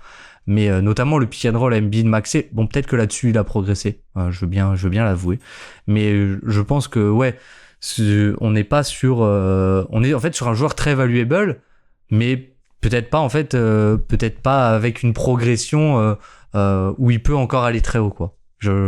J'ai du mal à voir cet imaginaire, et je trouve qu'il y a ce côté où on nommait complètement un peu ses défauts parce que c'est la belle story et qu'il est MIP, quoi. En tout cas, pour moi, la question du potentiel se pose. Et par rapport à ça, je pense qu'il faut aussi un peu revenir à son profil de scouting, où il a certains défauts qui sont un peu liés à sa taille et qui paraissent assez normales, de taille ou de longueur de bras, qui sont, voilà, il reste assez petit. Donc forcément, tu vois, le fait qu'il soit pas élite en NBA avec ses mensurations en termes de drive, en fait, ça paraît normal. De tête, je saurais même pas te dire qui est le joueur de sa taille ou un peu petit qui a jamais approché le top 5 de la finition au drive, quoi. Je saurais même pas te dire, quoi, pour le coup. Alors si, peut-être un Lillard. Lillard, mais qui a des qualités assez extraordinaires par ailleurs, quoi. Et je pense que la question peut se poser, mais c'est juste que je sais pas à quel point c'est une nuance ou parfois du coup une insulte pour certains, mais je vois pas en lui un potentiel méga All-NBA, créateur majeur offensif, mais tout de même, tu vois, ça peut être un profil extrêmement intéressant. Le fait est que là, sur les drives, en effet, on n'a pas une bonne finition de par ses atouts physiques aussi, mais le drive peut avoir une valeur de par la fréquence, de par le style de drive, de par dans quel schéma est-ce que tu l'insères aussi, son drive, et ça, c'est hyper important. Mais alors, d'un côté, on a ça. On a l'efficacité en fin de drive qui est pas top, 30e centile, à peine mieux que 30% des gros drivers NBA. De l'autre côté, tu filtres aussi parmi les gros drivers, tu regardes le passing, tu peux te dire, ok, la finition elle est pas top, mais peut-être que ça peut être utilisé pour du passing, peut-être qu'il fait aussi beaucoup de drive and kick, et en fait pas trop. Il est parmi les gros drivers, donc 57 joueurs à plus de 10 drives par match, il est 54e sur 57 sur le nombre de passes qu'il fait en fin de drive. Donc ça veut rien dire au niveau de la qualité de ses passes, peut-être qu'il fait peu de passes, mais que c'est des drive and kick de très bonne qualité. Mais voilà, en tout cas en termes de volume, on n'est pas sur ce genre de moteur d'attaque en termes de volume et de capacité à créer du jeu de par ce drive. Donc voilà, 54e sur 57 sur des passes faites en fin de drive. Et en fait, pour moi, il me fait beaucoup penser, à Tony Parker. Pour dire à quel point je pense que ça peut être un profil qui est hyper valuable, évidemment. Mais je trouve qu'il y a beaucoup de ressemblances avec Parker en termes de, déjà, explosivité, le driving game. Pareil, Parker n'a jamais été fantastique en termes de... Voilà, il n'a jamais approché l'efficacité de LeBron ou de mecs comme ça de l'époque. Mais je trouve qu'il y a beaucoup de ressemblances en ce sens où c'est des petits meneurs sur le drive, hyper tranchants, hyper explosifs, qui ont en plus une bonne finition au panier. Les deux ont très bon toucher de balle, je veux dire, à quelques mètres du panier sur le flotteur, etc. Et qui, tu vois, Parker, pour moi, c'était un peu la première étincelle d'un système des Spurs qui était très collectif.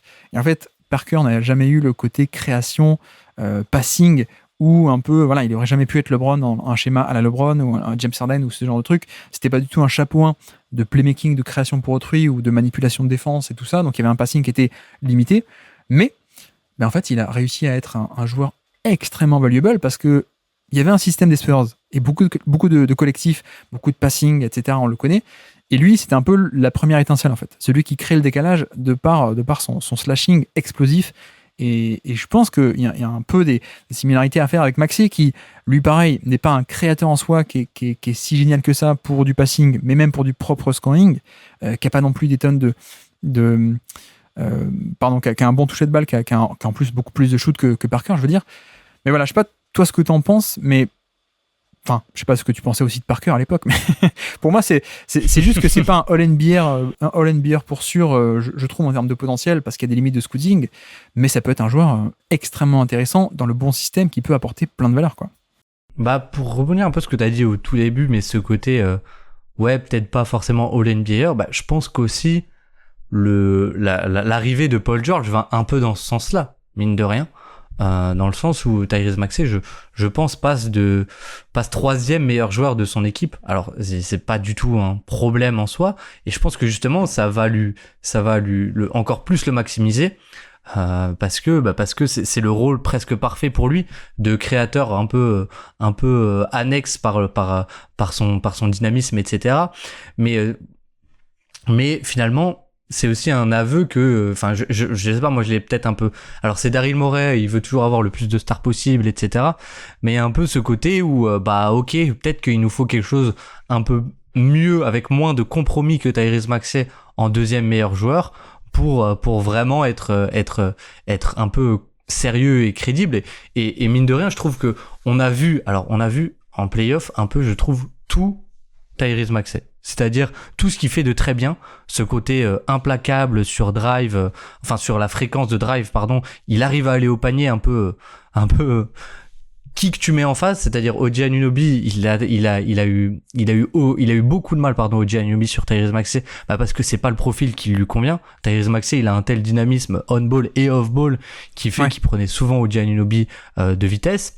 Puis après, on a aussi vu l'ajustement des Knicks qui l'a un peu mis à mal, c'est-à-dire on met Donte DiVincenzo et on l'oriente que sur sa main gauche, et c'est vrai que la fin de série de Tyrese Maxey, alors mis à part son coup de chaud improbable, mais même c'est dans son match 5, il fait pas forcément un très bon match à part ses 7 points en 7 secondes, mais justement parce que on commence à plus le scouter et l'orienter sur sa main gauche, et il a beaucoup plus de mal aussi à trouver ses joueurs, à trouver ses coéquipiers sur du pick and roll ou sur des choses comme ça, et il a beaucoup plus de mal à finir aussi, puisqu'il a pas un peu ce côté où il peut finir main droite sur le flotteur si jamais l'intérieur arrive en aide, ou s'il peut finir au panier si l'intérieur n'est pas là, tout simplement. Sur sa main gauche, il a beaucoup plus de mal. Donc voilà, et en fait tout d'un coup, je trouve son impact sur le côté création pour lui et pour les autres, parce que passing, il a aussi beaucoup plus de mal une fois qu'il est sur sa main gauche. Ça s'est beaucoup ressenti, sans même parler de sa défense, où il a été beaucoup plus ciblé. Alors je trouve qu'il a pas fait une si mauvaise série défensive, parce qu'aussi le profil Jalen Brunson c'est quelque chose qui lui allait, mais il a quand même été beaucoup plus ciblé dans des mismatchs. Et si on recoupe avec l'année dernière, face aux Celtics, c'est vrai que je trouve que en 2023, du coup, il avait été un vrai problème défensif, où les Celtics l'avaient ciblé en permanence. Donc voilà, je trouve qu'il y a quand même des gros compromis, enfin peut-être pas des gros, mais il y a des compromis avec Tyrese Maxey qui font un peu baisser sa valeur de scoreur, qui est pourtant, qui est indéniable, quoi. Alors après, en plus, il peut largement progresser, hein. Je parlais de Lillard, qui là en fin de carrière a réussi alors pas cette année 2024, il a été moins bon, mais en fin de carrière, là, depuis 4-5 ans, il a réussi à s'insérer parmi les meilleurs drivers d'élite de NBA en termes de finition notamment. Pourquoi ? Parce que c'était la concordance de toujours aussi explosif, et en plus développer la finition au panier. Au début de carrière, le toucher, la finition, elle n'était pas aussi bonne qu'avant. Et puis aussi le côté lancer franc, en fait. Lillard il a développé ça de manière assez incroyable. Et c'est ce qui manque un peu à Maxey, je trouve, où je pense que c'est assez bien résumé en disant que, en fait, il peut aller au panier un peu à volonté contre n'importe qui. Par contre, une fois qu'il arrive au panier, ça veut pas dire que la finition, il va pouvoir la réussir. Mais en fait, il a une telle capacité de pénétration. Il peut s'infiltrer à peu près n'importe quand, n'importe comment, contre n'importe qui, pour aller proche du panier. Mais par contre, c'est vrai qu'ensuite, il n'a pas trop le côté puissance, il n'a pas trop le côté taille. La finition au panier, elle, n'est pas implacable. Et je pense que c'est un peu l'idée générale pour moi, c'est qu'on n'a pas un scoreur implacable, un peu un scoreur à volonté, comme d'autres superstars NBA peuvent l'être, en fait. Et tu vois, pour moi, il y a une stat qui illustre parfaitement ça. C'est la différence entre isolation et pick and roll. Et c'est là-dessus où, je peux dire les chiffres, après je détaillerai, mais isolation de 3 par match à peu près, et on est à 0,84 points par possession. On s'en fiche du chiffre, mais en gros, c'est dans le 35e centile, à peine mieux que 35% des joueurs NBA en isolation. Par contre, pick and roll, plus de 8 possessions par match terminées sur pick and roll en tant que porteur de balle.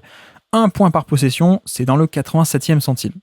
Voilà. Et pour moi, c'est exactement ça. C'est exactement ce genre de joueur qui, en fait, il leur faut un écran pour un peu créer le décalage, pour un peu créer la séparation et être optimisé et lancé. Alors que sur isolation, il fait partie de ces joueurs qui, pour moi, tu les mets isolation pure, 1 contre 1, il y a des limites, mais des limites aussi parce que taille, parce qu'envergure, et parce que, voilà, sans écran, vrai pur 1 contre 1, il n'a pas autant de capacité, je trouve. Donc voilà, cette différence isolation pick and roll, et comme dit, je pense juste qu'il n'a pas ce potentiel de All-NBA First Team, go-to-guy, création pure. Par contre, ça peut être un profil absolument extraordinaire avec, comme dit, j'attends moi des progrès au niveau du drive, ça peut venir, ne serait-ce que sur le côté puissance, agressivité pour les lancers francs, parce qu'en plus il a un toucher fabuleux. Donc je pense qu'on peut continuer là-dessus. Je pense que le passing, comme dit, je m'attends pas non plus à du passing de manipulation de haut niveau qui va venir, mais mieux optimisé, dans un meilleur spacing. On n'a pas parlé du spacing encore, mais qui pourrait être mieux. Je pense qu'on peut avoir un peu comme ce qui est devenu Tony Parker en fin de carrière, enfin en tout cas dans son prime, c'est-à-dire pas un passing de folie, mais son scoring et sa création de décalage a été mise au service d'un collectif qui ensuite arrive à l'exploiter. Donc voilà. Et puis on n'a même pas encore développé, mais en effet, l'efficacité au shoot général, elle est pas très bonne. Mais pourquoi ? Parce qu'il a pris plus de pull-up que d'habitude. Et ça, je pense que c'est un peu un côté. Embiid n'était pas là, donc on a un peu dû forcer au niveau de la création, justement. Tu vois, je te disais des chiffres d'isolation qui n'étaient pas très bons. Ben voilà, parce que il peut pas sur isolation et sans écran, il peut pas aller au panier à volonté ou faire ce genre de truc et scorer comme il veut. Donc il prend le pull-up qui est un peu sa meilleure arme, quoi. Et là-dessus, 5 pull-up à 3 points par match, c'est énorme, 33% d'efficacité, c'est en dessous de la moyenne, c'est pas hyper bon, mais je pense qu'il y a un peu un côté volume qui aurait pas dû être là. Par contre, et ça c'est quand même extraordinaire avec son profil, un mec qui est à ce point explosif sur drive, qui en plus de l'autre côté est aussi à 44% sur des catch and shoot à 3 points. C'est là que le profil est génial, quoi. C'est ce combo de driver explosif plus shooter et un des meilleurs shooters de NBA. Pour dire 44% catch and shoot à 3 points, minimum 3 par match, donc pour prendre les gros volumes, en fait c'est le 5e de NBA. Voilà, c'est tout simplement le 5e meilleur joueur de NBA sur les catch and shoot à 3 points, derrière Norman Powell, Grayson Allen, Paul George, tiens, et puis Stephen Curry. Et donc le 5e, c'est Tyrese Maxey. Et c'est le cas depuis le début de sa carrière. C'est, je pense, un des meilleurs shooters de NBA, peut-être même un peu sous-estimé du coup, parce qu'on a cette image du drive, alors qu'en fait, il y a aussi un shoot de très haut niveau. Donc voilà, c'est un profil, à mon avis, qui ne peut pas être le profil, un peu en attaque transcendant, je suis le système, mais ça peut être un complément parfait, je trouve, dans un certain système de jeu, avec son shoot, avec son drive, à côté d'une autre mégastar, c'est à peu près ce que tu veux, quoi.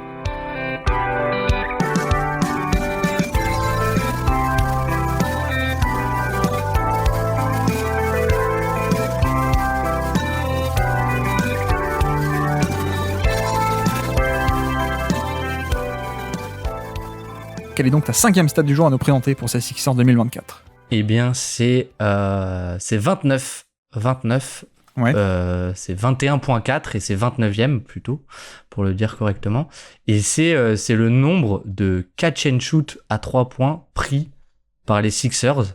Ouais. C'est du coup 29e sur 30. Il n'y a que les Clippers qui sont derrière. Et donc c'est pas terrible. C'est pas terrible.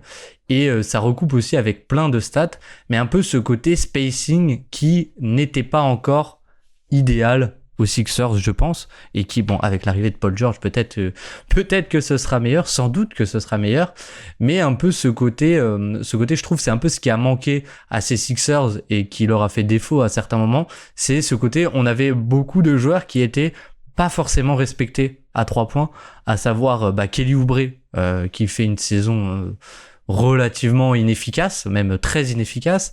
Il y avait Nicolas Batum, mais qui prend un volume très faible. Il y avait Tyrese Maxey, évidemment, c'est bien. Il y avait Kyle Lowry, qui est pas forcément un shooter qui a été ultra respecté quand il était là.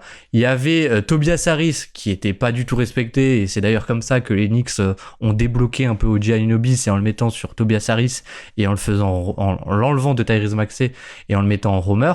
Et donc c'était un peu pour dire peut-être un axe de progression de ces Sixers, c'était le spacing tout simplement, et ce faible volume de catch and shoot à 3 points qui est pris en tout cas par ces Sixers, quoi. Non mais effectivement, j'avais la même stat. Tu vois, la différence, c'est que les Clippers, alors c'est aussi un défaut pour les Clippers, mais les Clippers, il y avait un peu ce truc de toute façon, le système, c'est juste, on a 3 mégastars qui font beaucoup d'isolation au pick and roll, donc on a un faible niveau de catch and shoot à 3 points. Ce serait mieux si on avait plus. Mais voilà, ça s'explique aussi par le système, alors que là, pour moi, quand t'as un Maxey et quand t'as un Embiid, t'as besoin de 3 points en fait. T'as besoin de 3 points autour de ça, parce que, tu vois, Kawhi Leonard, tu lui donnes la balle, il va faire son isolation en tête de raquette ou face au jeu et mettre le pull-up par-dessus le défenseur. S'il n'y a pas un bon spacing, ça marche quand même, quoi.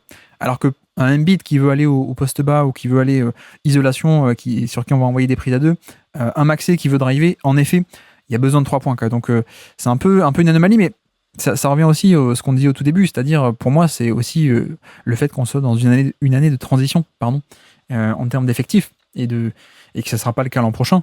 Comme dit, ils ont rajouté Paul George, qui est 4e meilleur catch and shooter de NBA l'an dernier. Donc ça va faire du bien, mais je pense que c'est aussi lié au personnel, et à l'effectif qui était pas top. Et le problème, c'est pas tant qu'il y ait des mauvais shooters, parce que il n'y a pas de mauvais shooters en effectif. Je trouve qu'il y a pas mal de bons shooters. C'est juste qu'il y a très peu de shooters à haut volume, en fait. Il y a très peu de shooters volontaires, de shooters spontanés, je cherchais le mot, de shooters spontanés à haut volume. Tu prends Tobias Harris, oui, il est capable, mais ça sera jamais des hauts volumes d'efficacité, Tobias Harris.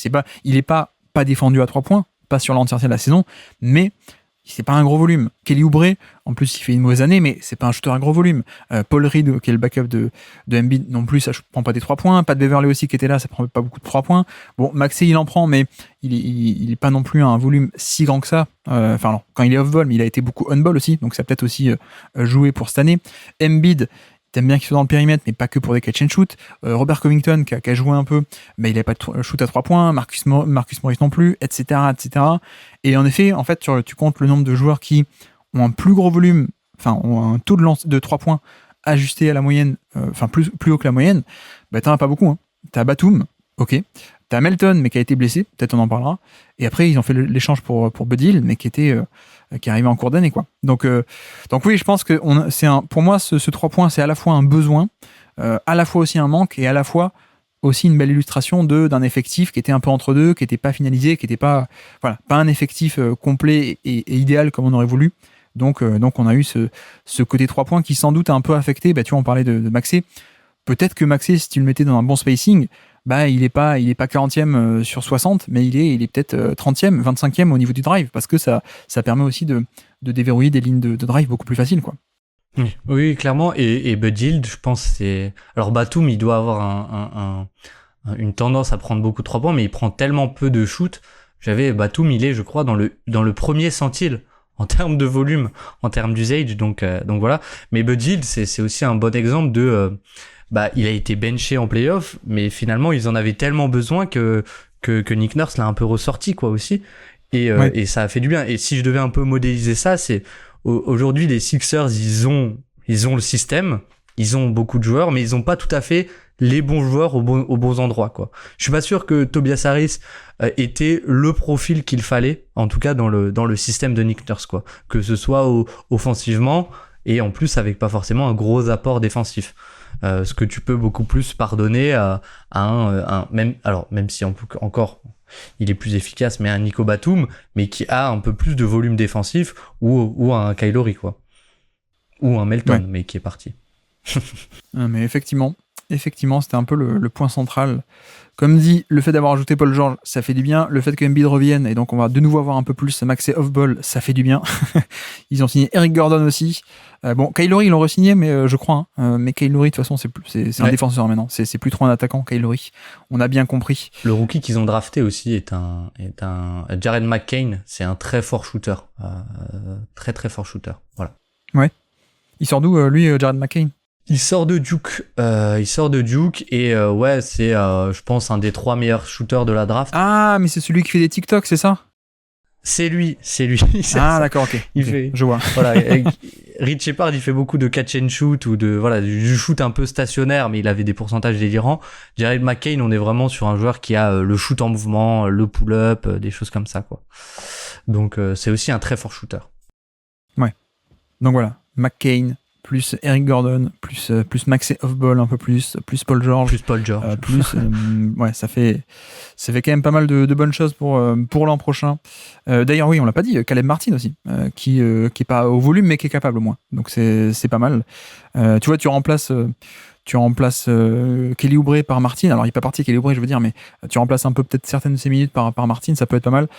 Sachant qu'avec Caleb Martin, tu as aussi une notion de dynamisme, qu'on rajoute, pas que dynamisme, enfin pas que shoot, je veux dire, il y a aussi des mouvements, des cuts, etc. Mais bref, faisons le bilan 2024, ne nous projetons pas pour 2025, mais voilà, le 3 points, je suis d'accord, j'avais noté aussi, c'était un des manques, un des défauts de cette année.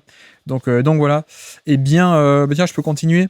ma 5e stat du jour, moi, un peu dans le prolongement, c'est quelqu'un qui aurait dû apporter ça, mais qui a été blessé, puisque ma 5e stat du jour, c'est 1023.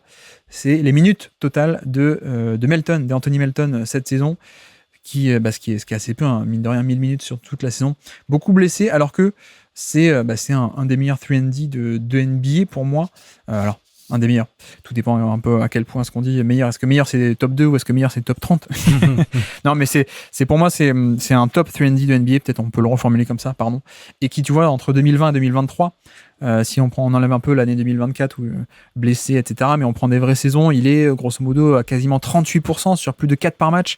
On rappelle que c'est un mec qui joue pas non plus des tonnes. Il est pas à 40 minutes par match, hein, ou à 35, donc 4 par match pour son temps de jeu.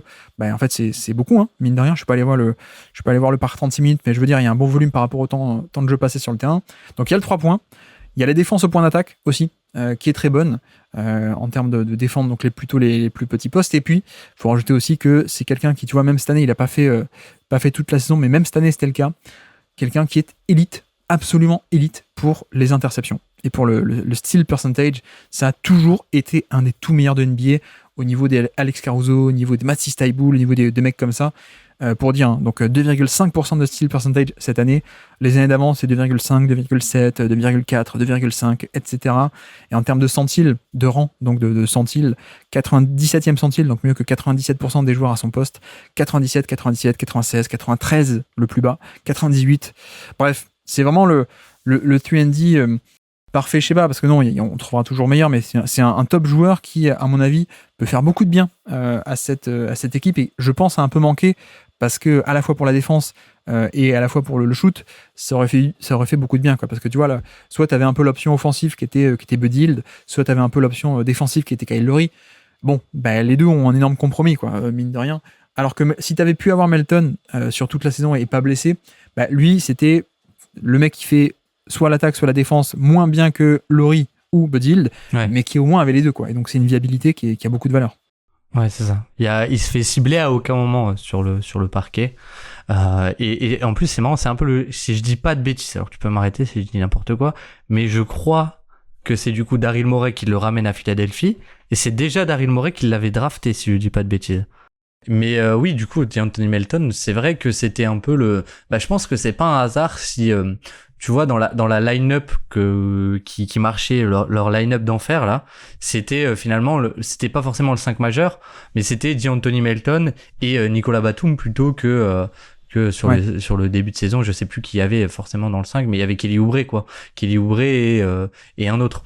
C'était parce que c'était un peu les deux dont avait besoin le système, c'est-à-dire de la défense, activité, même off-ball, etc. Et tu peux jouer des schémas des schémas de Nick Nurse avec ses joueurs que tu peux un peu moins avec d'autres joueurs, tout en apportant ce spacing dont avait besoin l'équipe et dont avait besoin ces schémas et Joel Embiid et Tyrese Maxey, etc.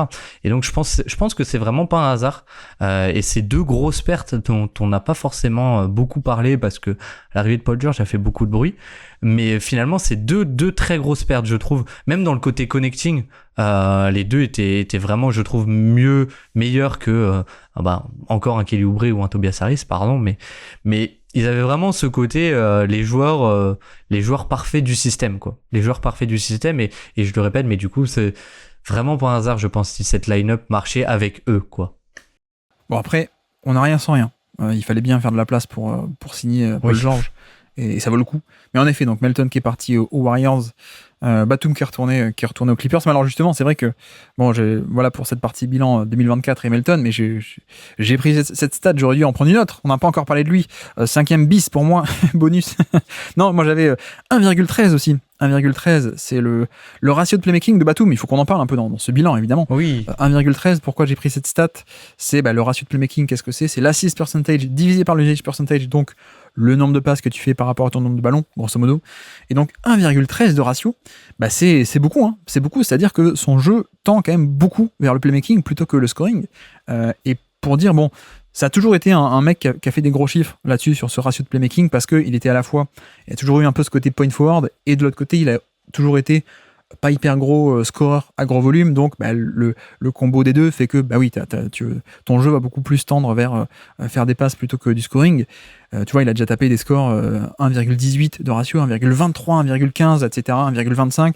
Là, 1,13, par contre, pourquoi je le note, c'est parce qu'en fait, c'est remonté par rapport à la période des Clippers où il était, je caricature, c'est pas ça, mais il était redevenu un peu un 3&D un peu plus classique, on va dire, ou en tout cas dans le jeu des Clippers un peu plus simple, un peu plus simpliste, diront certains, mais très match-up, isolation, très peu de jeu, très peu de mouvement de balle des Clippers. Finalement, il était fluidificateur, mais pas autant. Et là donc c'est remonté comme avant. Ce ratio de playmaking, il est remonté à des hauteurs où on le connaissait beaucoup plus.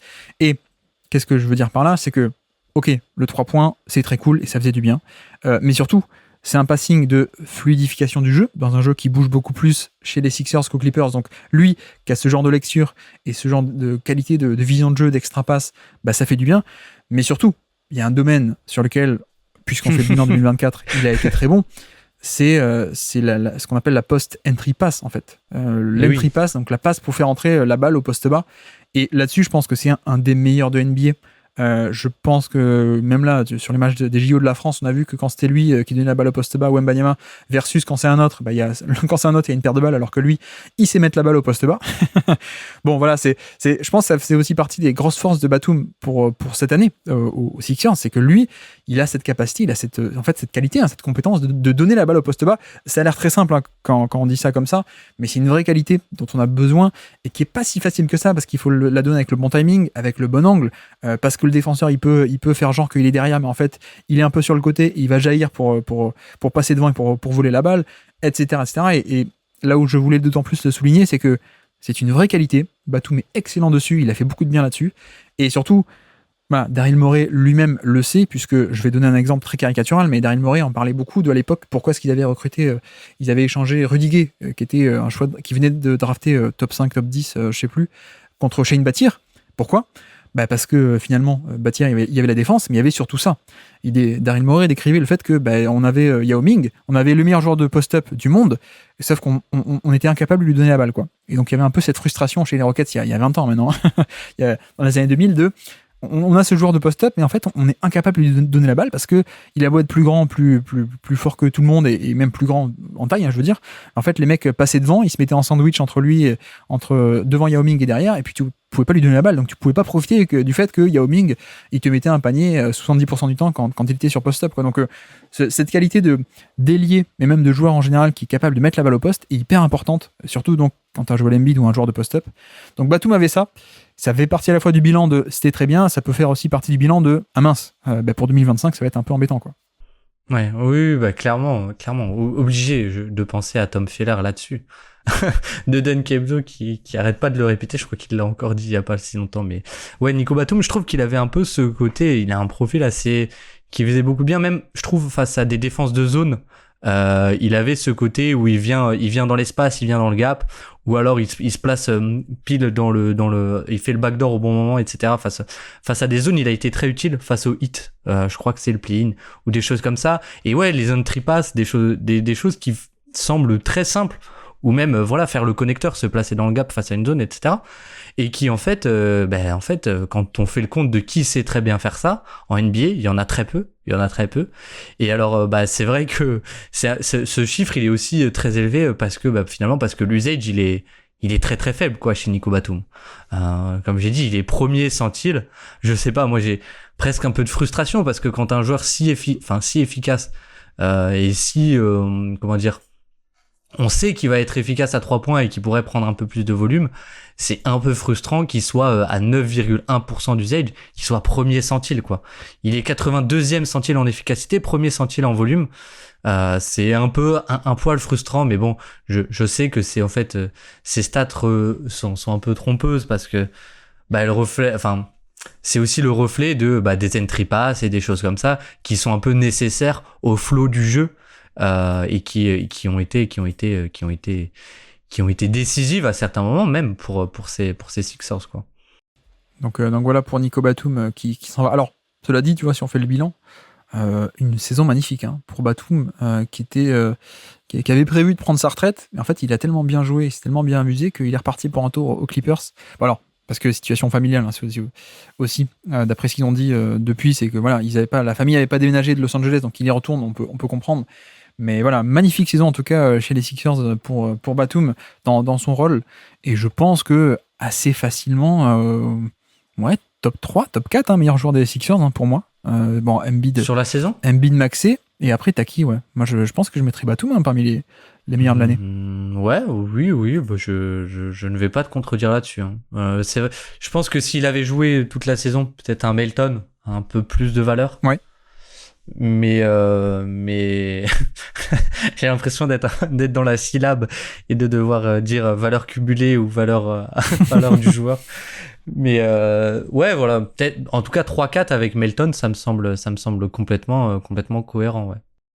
Est-ce qu'on a fini nos 5 stats chacun? Est-ce qu'il te reste des stats à placer? Est-ce qu'il y a des joueurs dont tu voudrais discuter, dont on n'en a pas parlé encore? Non, j'ai pas d'autres stats. J'ai tout dit. Alors moi j'ai plein d'autres stats, alors pas des stats, j'ai des stats fun fact en tout cas. Moi, j'avais 0, c'était le nombre de matchs de Buddy Hield en carrière en playoff avant cette année. Et oui, il a enfin joué les playoffs, Buddy Hield. Mais non, voilà, comme dit ça fait partie de la question du spacing dont on a parlé déjà. C'était un ajout qui était là un peu en patch, mais il est reparti déjà. Mais non, il y avait des joueurs intéressants dont on n'a pas trop discuté encore. Kelly Oubre, qui fait une bonne saison, mine de rien. J'ai pas de stats sur lui, surtout que, bon, des stats offensives, elles seraient pas très flatteuses dans son cas. C'est un des pires joueurs de NBA en termes de drive, hein, de finition au panier, un des pires joueurs de layup de toute la NBA. Mais par contre, c'est vrai que tu vois, le côté défense, cette année, il a fait du bien. Il a vraiment fait du bien en termes de points d'attaque et même d'aile, hein, jouer dans les gaps, etc. Et c'est vrai que ça fait du bien parce qu'en plus, Nick Nurse, c'est un mec qui, comme dit, a des schémas assez agressifs et qui compte un peu sur ce côté activité défensive d'aile, avoir une densité d'aile. Donc, Kelly Oubre, bonne surprise hein, pour son tarif. Très bonne surprise, Kelly Oubre, je trouve. Tout est relatif, évidemment. Mais non, après, bon, Kyle Lowry qui a re-signé lui aussi pour 2025, mais Kyle Lowry qui nous fait une série de playoffs, tu l'as dit, mais défensivement, c'est n'importe quoi. On est d'accord qu'en attaque, maintenant, c'est un 0, voire même un négatif, je pense, assez nettement. Je pense pas qu'il sera dans le top 100 de l'année. Même l'an dernier, il avait été booté en dehors du top 100, je crois. Mais voilà, on n'a plus du tout affaire aux mêmes joueurs. On n'a même plus affaire aux joueurs qui étaient au début à Miami il y a encore 2-3 ans. Mais défensivement, c'est un général de terrain absolument incroyable en défense. Et puis voilà, je crois qu'on a parlé de tout le monde. Sinon, une stat, Covington, 26 matchs. Voilà, la stat, c'est 26. À peine 26 matchs pour Covington, qui lui est free agent, n'a pas été re-signé. Je sais pas ce que t'en penses. Ça sent un peu la fin peut-être pour Robert Covington qui a 33 ans maintenant, beaucoup de soucis de blessures. Et voilà, bon, il y a aussi les blessures, mais tu vois, le fait qu'il joue pas détonne qu'il n'ait pas réussi à craquer la rotation, comme on dit, anglicisme, qu'il a intégré la rotation plutôt en français, merci, de Nick Nurse qui aime bien les défenseurs, je sais pas si c'est bon signe, quoi, mine de rien. Ouais, et d'autant plus qu'il avait déjà un peu de mal aux Clippers, alors que ça a longtemps été le joueur, on comprenait pas trop pourquoi il jouait pas plus, quoi. Parce que si tu fais du switch all, c'est un super poste 4-5, on va dire, dans ses schémas, quoi, parce qu'il a cette capacité à protéger le cercle. Mais ouais, ça sent la fin pour notre ami Robert Covington, je te rejoins. Parler de Kyle Lowry qui avait été un 0 en attaque et en défense, Covington c'est un peu pareil, hein. Même un peu pire même le côté attaque, parce qu'il n'y a même pas le passing, il n'y a même pas le dynamisme. Donc ouais, Covington un peu déçu de facto, même si comme dit c'est un mélange de niveau de jeu mais aussi de blessures malheureusement. Mais voilà, moi un joueur que j'adorais, Covington, je sais que beaucoup de monde le déteste, beaucoup de monde disent qu'il est surestimé. Je pense que le profil a été mal compris et que c'est surtout un défenseur collectif off-ball plus qu'un défenseur, parce que tu sais il y a des cas comme ça où tu dis ouais c'est un défenseur et ensuite les fans ils vont regarder, ils disent mais non il est nul, regarde il se fait battre en 1 contre 1, il est face au ballon etc. et tu vois il est nul, c'est pas un bon défenseur. Oui, Covington n'était pas hyper bon là-dessus, c'était surtout le volume off-ball qui était absolument fantastique, la protection de panier, je crois que c'est dans l'histoire de l'NBA parmi les ailiers en protection de panier, c'est un des meilleurs. Assez clairement, le problème, c'est que oui, si t'as pas l'attaque, tu peux pas rester sur le terrain. Et c'était un peu la leçon de sa carrière. 10 ans, cela dit, une carrière de 10 ans démarrée. Je me souviens, j'avais parlé de lui parmi les meilleurs free agents non draftés en 2013. Il y a du chemin. Enfin, il a fait sa carrière, hein, mine de rien. Il a fait sa petite carrière, Covington. Un de mes chouchous. Mais je crois qu'on arrive au bout. On a parlé à peu près tout le monde. Je regarde l'effectif. Tiens, on l'a pas dit, mais 28 joueurs utilisés cette année, c'est pas mal. Pour les c'est énorme, ouais, c'est énorme. Il y a je crois qu'il y a Jaden Springer qui a joué, il y a Kenyon Martin dont on n'a pas cité le nom. Ouais, Springer qui a été échangé à Boston, hein, ils ont abandonné le projet de Jaden Springer. Oui, d'ailleurs, c'est vrai. C'est vrai. Mobamba, qui, bon, je m'attendais à ce qu'il disparaisse de NBA. Finalement, il est encore un peu là, mais c'est pas fameux. Hein, c'est toujours pas fameux. C'est un peu dommage que le 3 points soit jamais venu à haut volume, parce que même s'il n'était pas transcendant en défense, il aurait pu se faire, je pense, une place en rotation plus que ça. Là où il joue une poignée de minutes par match, et en plus, il a joué parce que Embiid était blessé. Mais ouais, je pense qu'on arrive au bout. Petite mention à Ricky Council, The Fourth. Oui.